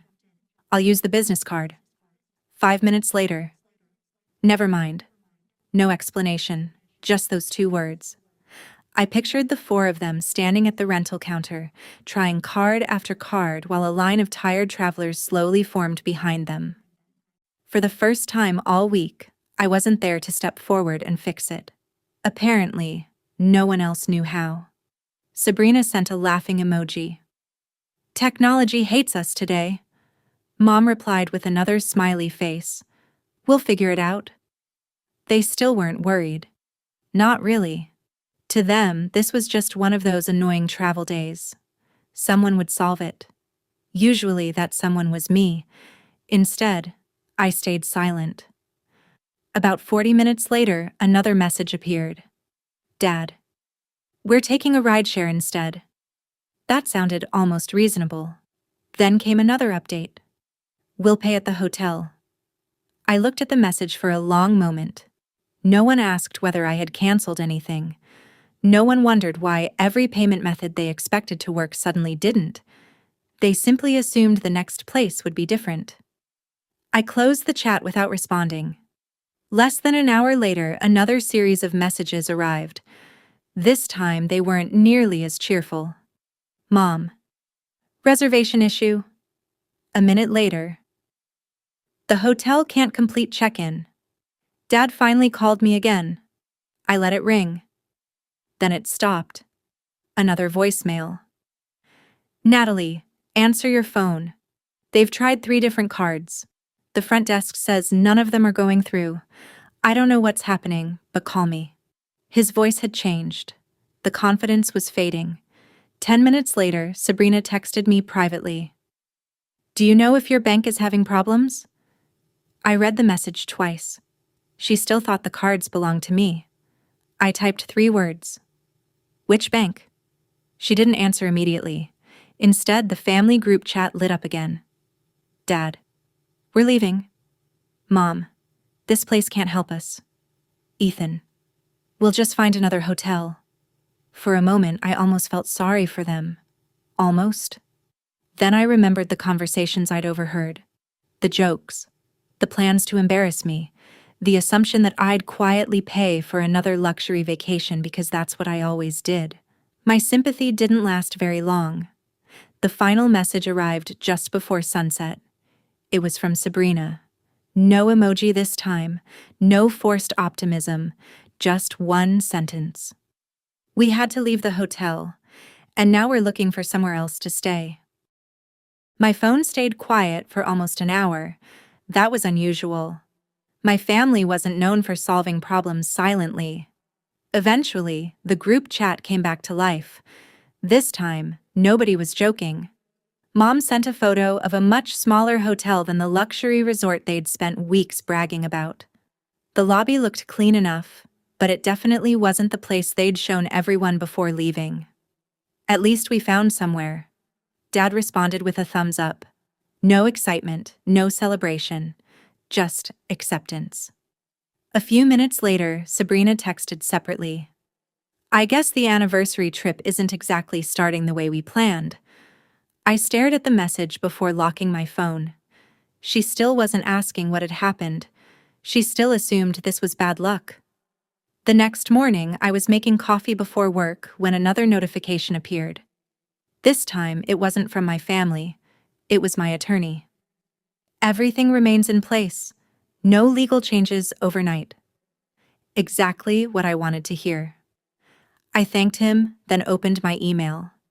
Mixed in with my work messages was another automatic notification. Several payment attempts had been declined overnight. Different merchants, different amounts. Same result. Someone kept trying. Someone still believed the next transaction would somehow work. By lunchtime, the family chat looked completely different from the one that had existed before they left. Instead of talking about restaurants and sightseeing, they were arguing over simple decisions.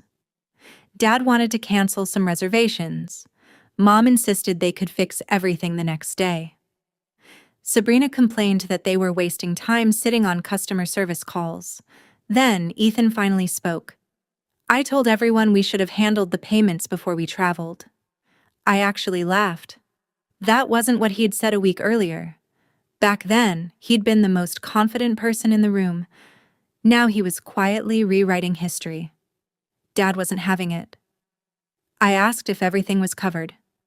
Ethan answered almost immediately. I thought it was. Those 4 words stood out. I thought. Not I knew. Not I checked. Just, I thought. The conversation stopped for almost 20 minutes. When it started again, the tone had changed. Mom tried to smooth things over. Let's not argue. We're here to celebrate. Nobody answered her. Around mid-afternoon, Sabrina called me. I considered ignoring it. Instead, I answered. Hey. Her voice sounded tired. You've been quiet. I've been working.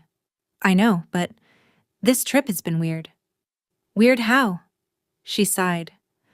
I don't know. Everyone keeps snapping at each other. I let the silence sit between us. Then she asked something unexpected. You really couldn't come? My workload didn't change. I guess. She didn't sound convinced. Neither of us mentioned the payments. Neither of us mentioned Scottsdale. When we hung up, I realized something. For the first time in years, one of our conversations hadn't ended with her asking me to fix something. It was awkward, but it was different. That evening, another message appeared in the group chat. Dad had made dinner reservations weeks earlier at one of Scottsdale's most popular restaurants. The reservation still existed. The question was whether they could actually pay for it. Mom wrote first. We're still going, Dad agreed. We're not canceling our anniversary dinner. Ethan quickly added, we'll figure it out once we're there. That confidence sounded forced now. Even through text, I could tell. I remembered Ethan at family dinners back home. Always loud, always certain, always acting like every situation was under control. Now every message from him felt shorter, more careful, almost cautious. Late that afternoon, another notification landed in my inbox.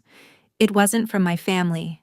It was another automated update connected to the legal filings. Everything remained active. Everything was proceeding exactly on schedule.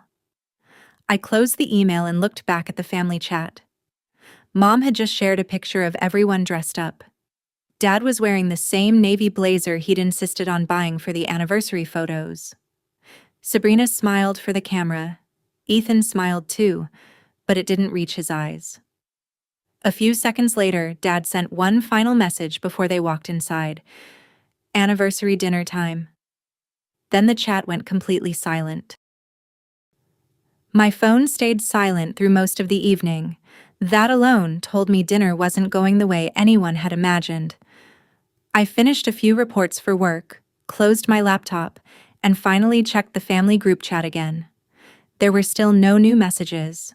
Then Sabrina texted me privately. Did you know Ryan was coming? I stared at the screen. Ryan. My former fiancé. So they had actually gone through with it? I answered honestly. No. 3 dots appeared. Disappeared. Then came another message. I thought maybe you changed your mind. I wasn't invited. She didn't respond. A few minutes later, my phone rang. Not from my family. It was my attorney. I wanted to give you a quick update, he said. Everything okay? Yes. I also received confirmation that the information you submitted regarding your former fiancé has been forwarded to the appropriate authorities. I nodded, even though he couldn't see me. Thank you. We don't know if anything will happen tonight. I understand. But if something does happen, you don't need to involve yourself. I wasn't planning to. When the call ended, I set my phone down. For years, I had been the person who rushed toward every family emergency. Now I was simply waiting. About 30 minutes later, my screen lit up again. This time, it was a video call from Sabrina. I hesitated before answering. The image shook for a few seconds before her face came into view. The restaurant behind her looked beautiful. Soft lighting, live piano, white tablecloths. Exactly the kind of place Dad loved because it impressed people. But nobody at their table looked relaxed. Mom kept looking toward the entrance. Dad's jaw was tight.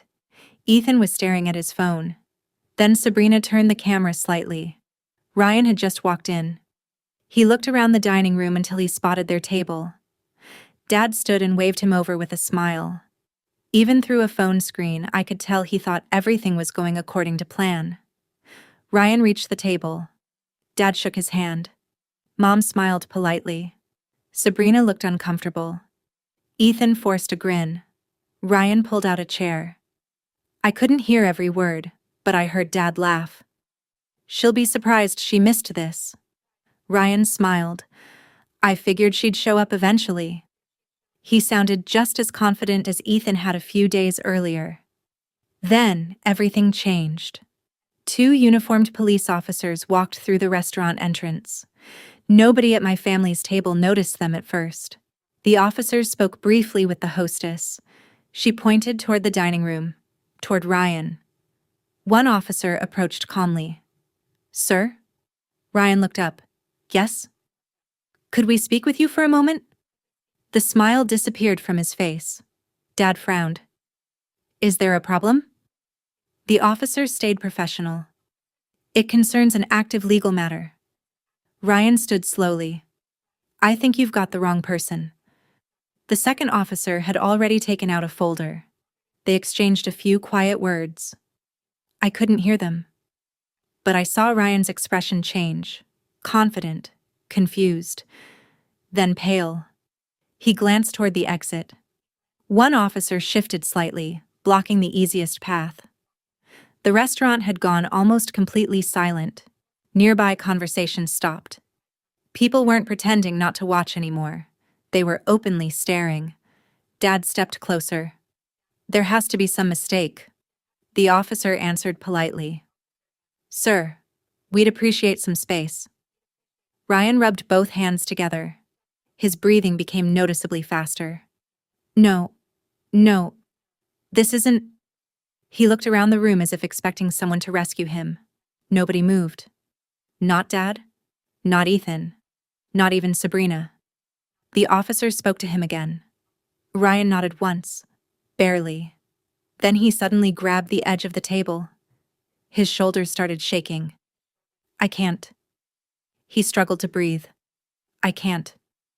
One of the officers immediately changed his tone. "Sir, slow your breathing." A restaurant employee hurried over with a chair. Another brought a glass of water. The elegant anniversary dinner had completely fallen apart.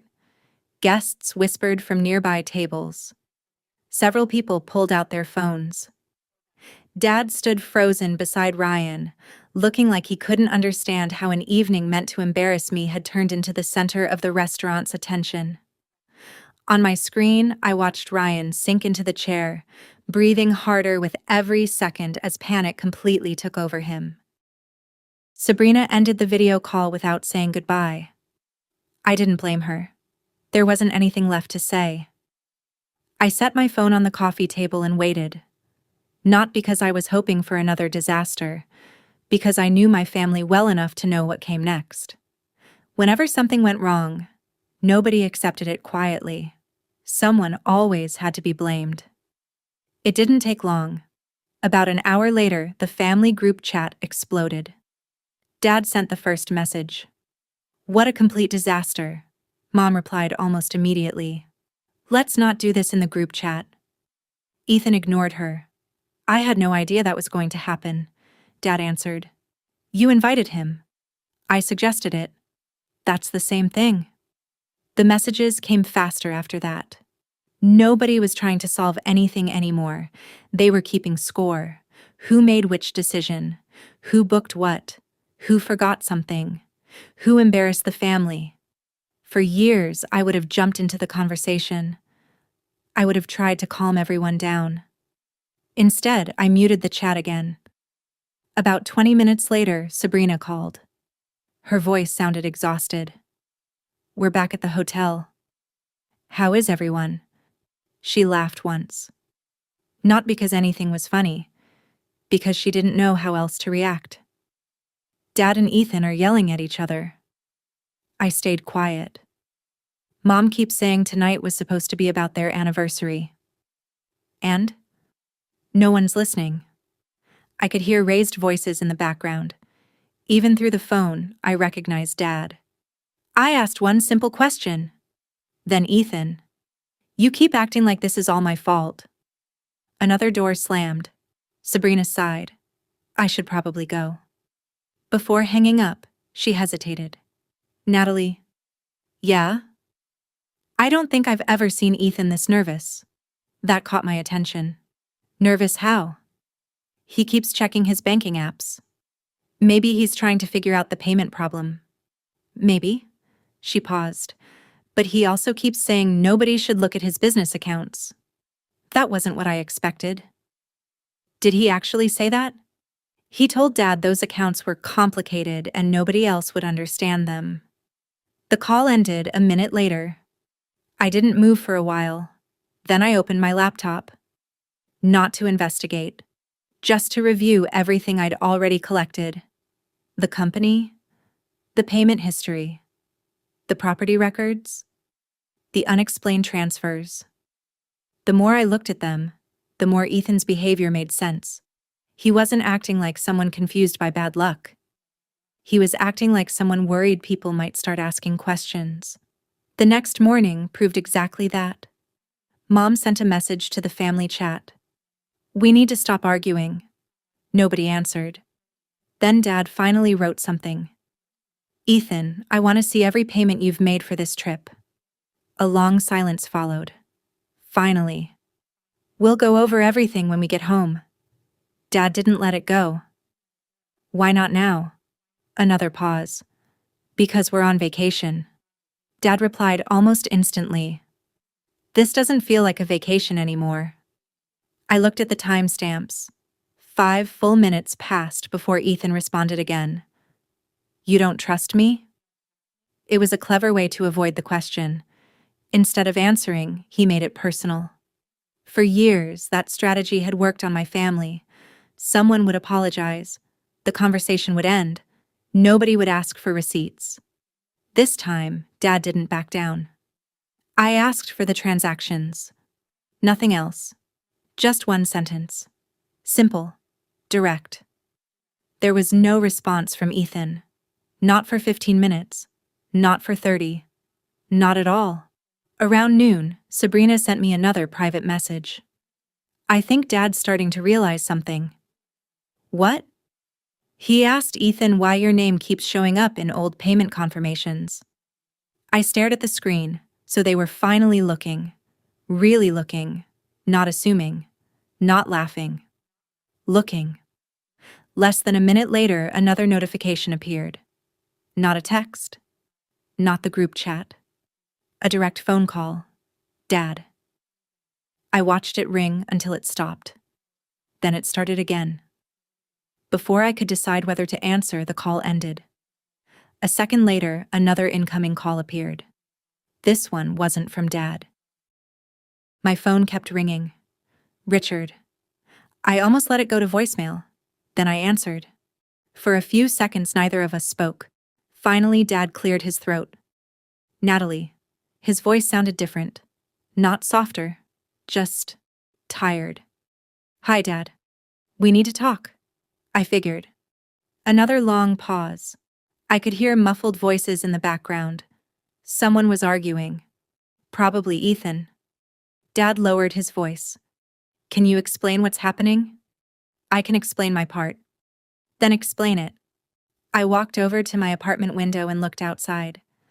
People were walking their dogs. A delivery driver was unloading boxes.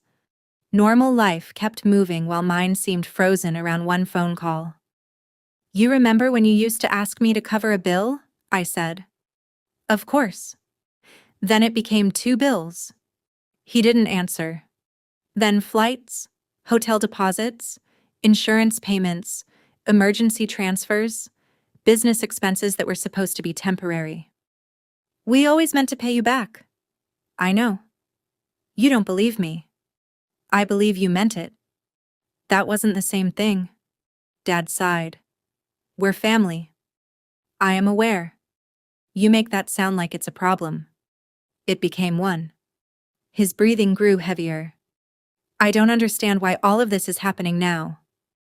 Because I finally looked. What does that mean? It means I stopped assuming every request was reasonable. Silence. I went back through years of transactions. He didn't interrupt. I added everything together. Another pause. You kept telling people I had a boring office job. I never meant, but that boring job taught me to recognize financial patterns. I wasn't raising my voice. I didn't need to. I can spot unusual transfers in companies I've never heard of. So? I just never imagined I'd have to look that closely at my own family. He didn't speak for several seconds. When he finally did, his voice had lost the confidence I'd grown up hearing. Are you accusing someone? I'm saying the numbers don't match the stories I was told. What numbers? I've already shared everything with my attorney. Another long silence. Then he asked the question I think he'd been avoiding since this trip started. Did you cut us off? Yes. No excuses, no complicated explanation, just the truth. He let out a slow breath. You could have warned us. I've been warning everyone for years. You never said. I said I was exhausted. I said I couldn't keep paying. I said I needed boundaries. You all laughed. I wasn't angry anymore. Mostly I sounded tired. So this is punishment? No. Then what is it? It's the first financial boundary I've ever actually enforced. I heard a door close somewhere on his end. When he spoke again, he sounded older. What about the house? So he knew, or at least suspected. It's being legally protected. Protected from who? I think you already know why I had to do it. He didn't answer. Instead, he asked quietly, Is Ethan involved in what you found? I chose my words carefully. I'm not discussing an active legal review. So there is one. I didn't say that. He gave a short, humorless laugh. You didn't have to. Neither of us spoke for several moments. Finally, I said the one thing I'd been carrying for years. I'm not paying for decisions I didn't make anymore. It came out calmer than I expected. I'm not cleaning up every financial mess. I'm not apologizing for saying no. And I'm not accepting responsibility every time someone else assumes I'll fix things. Dad didn't interrupt. For the first time in a very long time. He listened. I still love this family, I said. But loving people isn't the same as funding every choice they make. His voice cracked just slightly. I wish we'd had this conversation sooner. So do I. Neither of us knew what else to say. After another quiet moment, he spoke. I should go. Okay. Natalie. Yeah? I'm thinking about everything you said. That's all I wanted. The line went dead. I stood there for another minute before setting my phone on the counter. It wasn't a perfect conversation. It didn't fix anything. But it was honest. About 20 minutes later, my phone buzzed again. Not a call. A message from Sabrina. Just one sentence. A courier just arrived at the hotel asking for Dad by name, and he's carrying a sealed package. I watched my phone light up 3 more times before I finally put it face down on the table. Dad, Mom, Sabrina. None of them left a voicemail. They wanted answers, but for the first time in years, I wasn't rushing to provide them. Instead, I opened the email my attorney had copied me on earlier that afternoon. The tracking notification had already changed from out for delivery to delivered. The package had reached the lodge where my family was staying in Scottsdale. I imagined the front desk clerk handing over a thick overnight envelope with Richard Carter's name neatly printed across the front. No drama, no speech, just paperwork. Exactly the way legal consequences usually arrive. My attorney had warned me. They're probably going to call again after they read it. I know. Don't argue. Just let the documents speak. That was easier said than done. Even after everything I'd learned, a small part of me still hated the idea of my parents opening that envelope. Not because they didn't deserve the truth, because I knew how frightening the truth would look on paper. Almost 2 hours passed before Sabrina finally texted. What did you send, Dad? I stared at the screen. I typed. Deleted it. Typed again. Documents that should have been reviewed months ago. 3 dots appeared immediately, then disappeared. Nothing else. That silence told me more than any message could. Someone was reading. Someone was finally asking questions. Later that evening, my attorney called. "They've opened everything. Any reaction?" A lot of confusion. I let out a slow breath. What exactly was included? The updated loan filings, the recorded lien documents, payment history, and the ownership records connected to Ethan's company. Nothing confidential, nothing fabricated, just public records organized into one place. Sometimes that's all it takes. Information people ignored separately becomes impossible to ignore once it's sitting in the same folder. Do you think they'll believe it? They won't have much choice. I couldn't stop picturing the scene. Dad adjusting his reading glasses. Mom insisting there had to be some mistake. Sabrina leaning over the table trying to understand the financial language. And Ethan. For the first time, I couldn't imagine him smiling his way out of it. Around 9 that night, my phone buzzed again. This time, it wasn't my family. It was a notification from one of the public databases I'd been monitoring. A filing had been accessed several times within the last hour. Someone was looking. Probably not just Ethan anymore. An hour later, Dad finally left a voicemail. His voice sounded older than it had a week ago. "Natalie, I don't understand these papers." A long pause. "They're saying the house..." Another pause.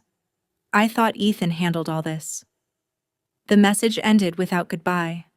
I sat there for several minutes before locking my phone. That sentence stayed with me. I thought Ethan handled all this. So had everyone else.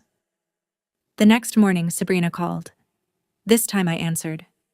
"Natalie." She sounded exhausted. "Were those documents real?"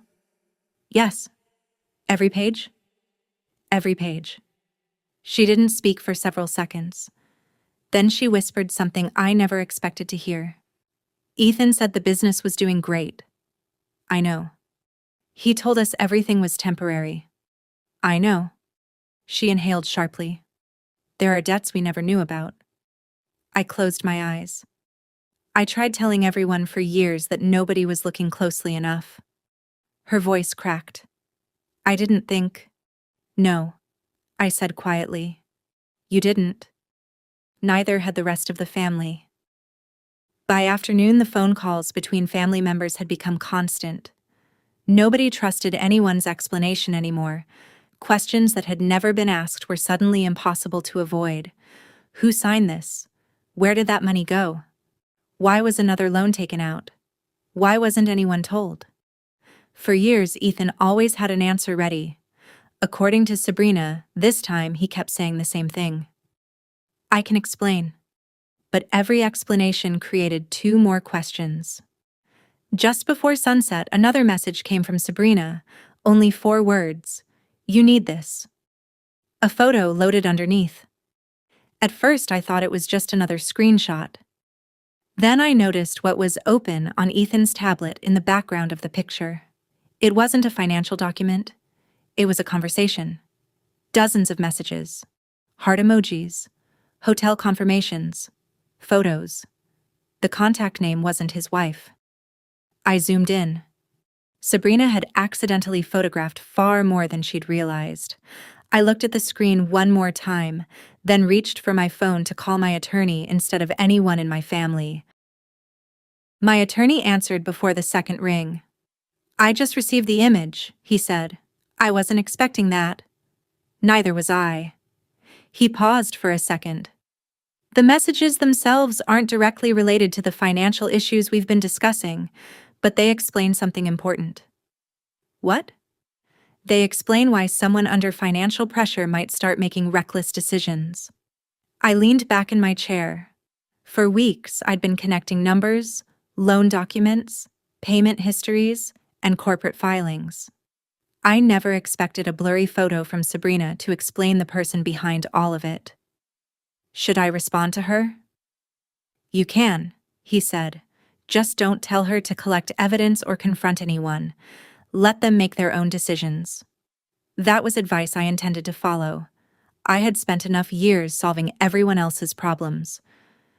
About an hour later, Sabrina called. I answered immediately. She wasn't crying.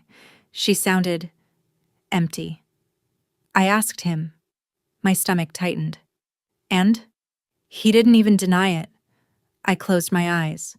He just kept saying it wasn't what it looked like. I almost laughed. That sentence had probably ended more relationships than any honest confession ever had. What happened after that? He packed a bag. I blinked. That fast? He said everyone was attacking him and that he needed space to think. Did he say where he was going? No. Her voice cracked for the first time. He just walked out. From what Sabrina later told me, nobody tried very hard to stop him. Dad was sitting at the dining table surrounded by loan documents. Mom kept asking Ethan to come back and explain everything. He didn't. He rolled his suitcase through the lobby, got into a rideshare, and left. Just like that. The man who had always acted like he had every answer suddenly disappeared the moment people started asking real questions. That evening, Dad called again. This time I answered. For several seconds, neither of us spoke. Finally, he sighed. I owe you an apology. I didn't interrupt him. I should have listened years ago. His voice sounded tired in a way I'd never heard before. I kept believing Ethan because, I don't know. He always sounded confident, I said quietly. Yes. And I didn't. Another long silence. I thought confidence meant competence. I looked out my apartment window. So did everyone else. I kept asking you to fix things. You did. And every time something went wrong, I assumed you'd handle it. There it was. The sentence I'd waited years to hear. Not because it fixed anything. Because he finally recognized the pattern. Helping had slowly become an obligation. Nobody had noticed when gratitude disappeared. I'm sorry, Natalie. His words were sincere, but they couldn't erase years of assumptions. I appreciate you saying that. I don't expect forgiveness. I know. I just wish I'd seen it sooner. So do I. Neither of us had anything else to say. When the call ended, I didn't feel victorious. I just felt tired. Sometimes the truth arrives years too late to prevent the damage. Sabrina texted me again around midnight. He's not answering anyone. A few minutes later, another message arrived. Mom keeps saying he'll come back tomorrow. Then another. Dad doesn't think he will. I stared at the screen for a long time. For years, my family revolved around Ethan's plans. Now they were sitting in a vacation rental hundreds of miles from home without the person they'd trusted the most. The vacation itself had completely fallen apart. The luxury dinners never happened. Most of the excursions had been canceled. The expensive reservations they'd bragged about before leaving were meaningless now. Instead of arguing over restaurants, they were discussing airline change fees, unpaid balances, and what to do once they got home. Reality had replaced appearances. Dad called one last time before I went to bed. We're coming home early. I figured. I honestly don't know what we're walking into. You'll have to go through everything one step at a time. We don't even have a plan anymore. His voice was barely above a whisper. For the first time in a long time, I don't know who to trust. I didn't answer immediately, because the honest answer wasn't comforting. Trust wasn't something they were going to rebuild during the flight home. It would take much longer than that. After we hung up, I checked the airline app Sabrina had shared with me earlier. Their return flight had been changed to the earliest departure the next morning. No celebrations, no vacation, just a family heading home with too many questions and no clear idea of what would be waiting for them once they landed. The first message from Dad came just after sunrise. We've landed. Nothing else. No request for money. No excuses. No attempt to convince me that everything had been a misunderstanding. Just 4 words. For some reason, they felt heavier than every argument we'd had over the past few weeks. By the time they reached the house, I was already there. Not inside. I waited near the driveway beside my car. A few cardboard boxes sat in the back seat along with 2 garment bags and a small plastic container filled with family documents that had been forwarded to my apartment by mistake. They pulled into the driveway much slower than usual. Nobody rushed out. Dad stepped out first. He looked exhausted. Mom stayed in the passenger seat for several seconds before opening her door. Sabrina climbed out last. She barely looked at me. Not because she was angry, because she looked embarrassed. The house behind them was exactly where it had always been, but several official notices had been placed where they couldn't be ignored anymore. The legal process had already started. No dramatic police tape, no flashing lights, just paperwork taped neatly beside the front entrance and certified mail waiting inside. Sometimes that's what real consequences look like. Quiet. Unavoidable. Dad walked toward me. I didn't think it'd move this fast. It had already been moving, I answered. You just weren't seeing it. He nodded without arguing. For once, he wasn't trying to defend anyone. Mom finally spoke. Can we still stop this? I chose my words carefully. There are still legal options? She looked hopeful for half a second. But they depend on cooperation, accurate financial records, and qualified legal advice. So the process has to go through the proper channels. She lowered her eyes. There wasn't a shortcut anymore. I opened the trunk and carried the first box toward them. I brought your things. Dad looked confused. These were mailed to my apartment over the past couple of weeks. Inside were unopened bank statements, insurance notices, tax correspondence, and a few personal items that had accidentally followed my forwarding address after I stopped handling parts of their paperwork. Months ago, I would have sorted every envelope before they even saw it. This time, I simply handed over the box. They're yours. Dad accepted it with both hands. Thank you. Those 2 words sounded unfamiliar. Not because he'd never said them. Because he'd almost forgotten to. Sabrina quietly unzipped one of the garment bags. My dress. You left it at the cleaner before the trip. I completely forgot. I know. She looked at me for a long moment. I always assumed you'd remember everything. I usually did. I'm sorry. It wasn't dramatic. Just honest. And somehow that mattered more. Dad glanced toward the front door again.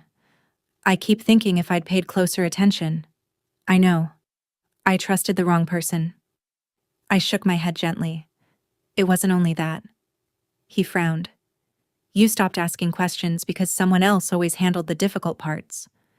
His shoulders dropped. And that someone was you. I didn't answer. I didn't have to. We stood there in silence for a while. The neighborhood was unusually quiet. A couple of neighbors walked past, pretending not to notice the legal notices on the front of the house. Everyone notices. Some people are simply polite enough not to stare. Mom wiped her eyes. I still don't understand why you never told us how much you'd done for us. I smiled sadly. I did. She looked confused. I just didn't say it with spreadsheets. Nobody answered, because they all remembered. The utility bills, the emergency transfers, the insurance payments, the vacations, the repairs, the countless little things that had become invisible simply because I always took care of them. Dad finally asked the question I'd been expecting. Was any of this revenge? I met his eyes. No. If I'd wanted revenge, I wouldn't have spent weeks helping protect what could still be protected. He slowly nodded. Everything I'd done had gone through attorneys, banks, and legal filings. No hidden tricks. No illegal shortcuts. Just boundaries that should have existed years earlier. I looked at each of them one last time. I hope everything works out. Dad opened his mouth as if he wanted to ask me to stay. Instead, he simply said, "I understand." Maybe he really did. Maybe he was only beginning to. I picked up my car keys and walked back toward my car. Before getting in, I turned around one last time. "I'll always hope the best for all of you," I said. "But from now on, your future has to be built by your own choices, not by my sacrifices." A few months passed before life finally settled into something that felt normal, not perfect, just quieter. The nonstop phone calls stopped. The emergency requests disappeared. For the first time in years, my weekends actually belonged to me. I didn't realize how much of my energy had been spent waiting for the next family crisis until there wasn't one. Sometimes I'd catch myself looking at my phone, expecting another message asking for money or asking me to fix something. Nothing came. That silence used to scare me. Now it felt peaceful. My attorney kept me updated whenever something required my attention. Ethan's financial problems didn't disappear after the vacation. If anything, they became harder to hide. The investigations into several of his business transactions continued through the proper legal process. Some creditors came forward. More records were requested. I wasn't involved beyond providing the documents I'd already collected. That part mattered to me. I wasn't trying to destroy his life. I simply refused to protect decisions that weren't mine. Sabrina surprised me the most. She moved into a small apartment closer to her job. One afternoon, she asked if I wanted to grab coffee. Not because she needed money, not because she needed me to solve a problem. She just wanted to talk. The first 20 minutes were awkward. We spent more time stirring our drinks than looking at each other. Finally, she smiled a little. "I don't really know how to have a relationship with you without asking for something." I laughed. Neither of us has practiced that. She laughed too. It wasn't a magical reunion. We still had years of hurt between us. But it was honest. That felt like a better place to start. Dad and Mom had to make changes they never imagined. They downsized, sold things they didn't need, started paying closer attention to every bill instead of assuming someone else had already handled it. Dad called once because he couldn't understand part of an insurance form. For a second, I expected him to say, "Can you just take care of it?" Instead, he asked, "Can you explain it so I can do it myself?" That single sentence meant more to me than any apology he'd given. Mom still slipped sometimes. She'd say things like, "You were always so good at taking care of everything." I would smile and answer, "I'm happy to explain things. I just can't carry them anymore." She'd nod. Sometimes she understood immediately. Sometimes I could tell she was still adjusting. Real change usually works like that. It's messy. As for me, I stayed in the same apartment, kept the same job. My life didn't suddenly become exciting because I finally said no. It became lighter. I started taking weekend trips I'd postponed for years. I signed up for a photography class simply because I'd always wanted to. I stopped feeling guilty for spending money on myself. That last one took the longest. Every purchase used to come with the thought, "Someone in the family probably needs this more than I do." Eventually, that voice got quieter. One afternoon, I found the old spreadsheet I'd opened months earlier, the one that listed years of transfers, payments, and favors. I almost deleted it. Instead, I archived it. Not because I wanted to remember every dollar, because it reminded me of something else. The numbers weren't the real story. The real story was how slowly boundaries disappear. Nobody wakes up one morning and decides to become the family safety net. It happens one small favor at a time. One emergency. One loan. One bill. One, "You're the only one who can help." Until one day, everyone assumes you'll always say yes, including you. Dad sent me a picture a few weeks later. He and Mom had planted a small vegetable garden behind their new place. The rows weren't perfectly straight. The tomatoes looked a little uneven. His message made me smile. Growing these ourselves. Turns out we're still learning. I replied with a thumbs up and a picture of the flowers growing on my apartment balcony. No long conversation, no hidden request. Just two people sharing part of their day. For us, that was enough. I don't think my family will ever become the kind that laughs about all of this around a holiday table. Some wounds leave scars.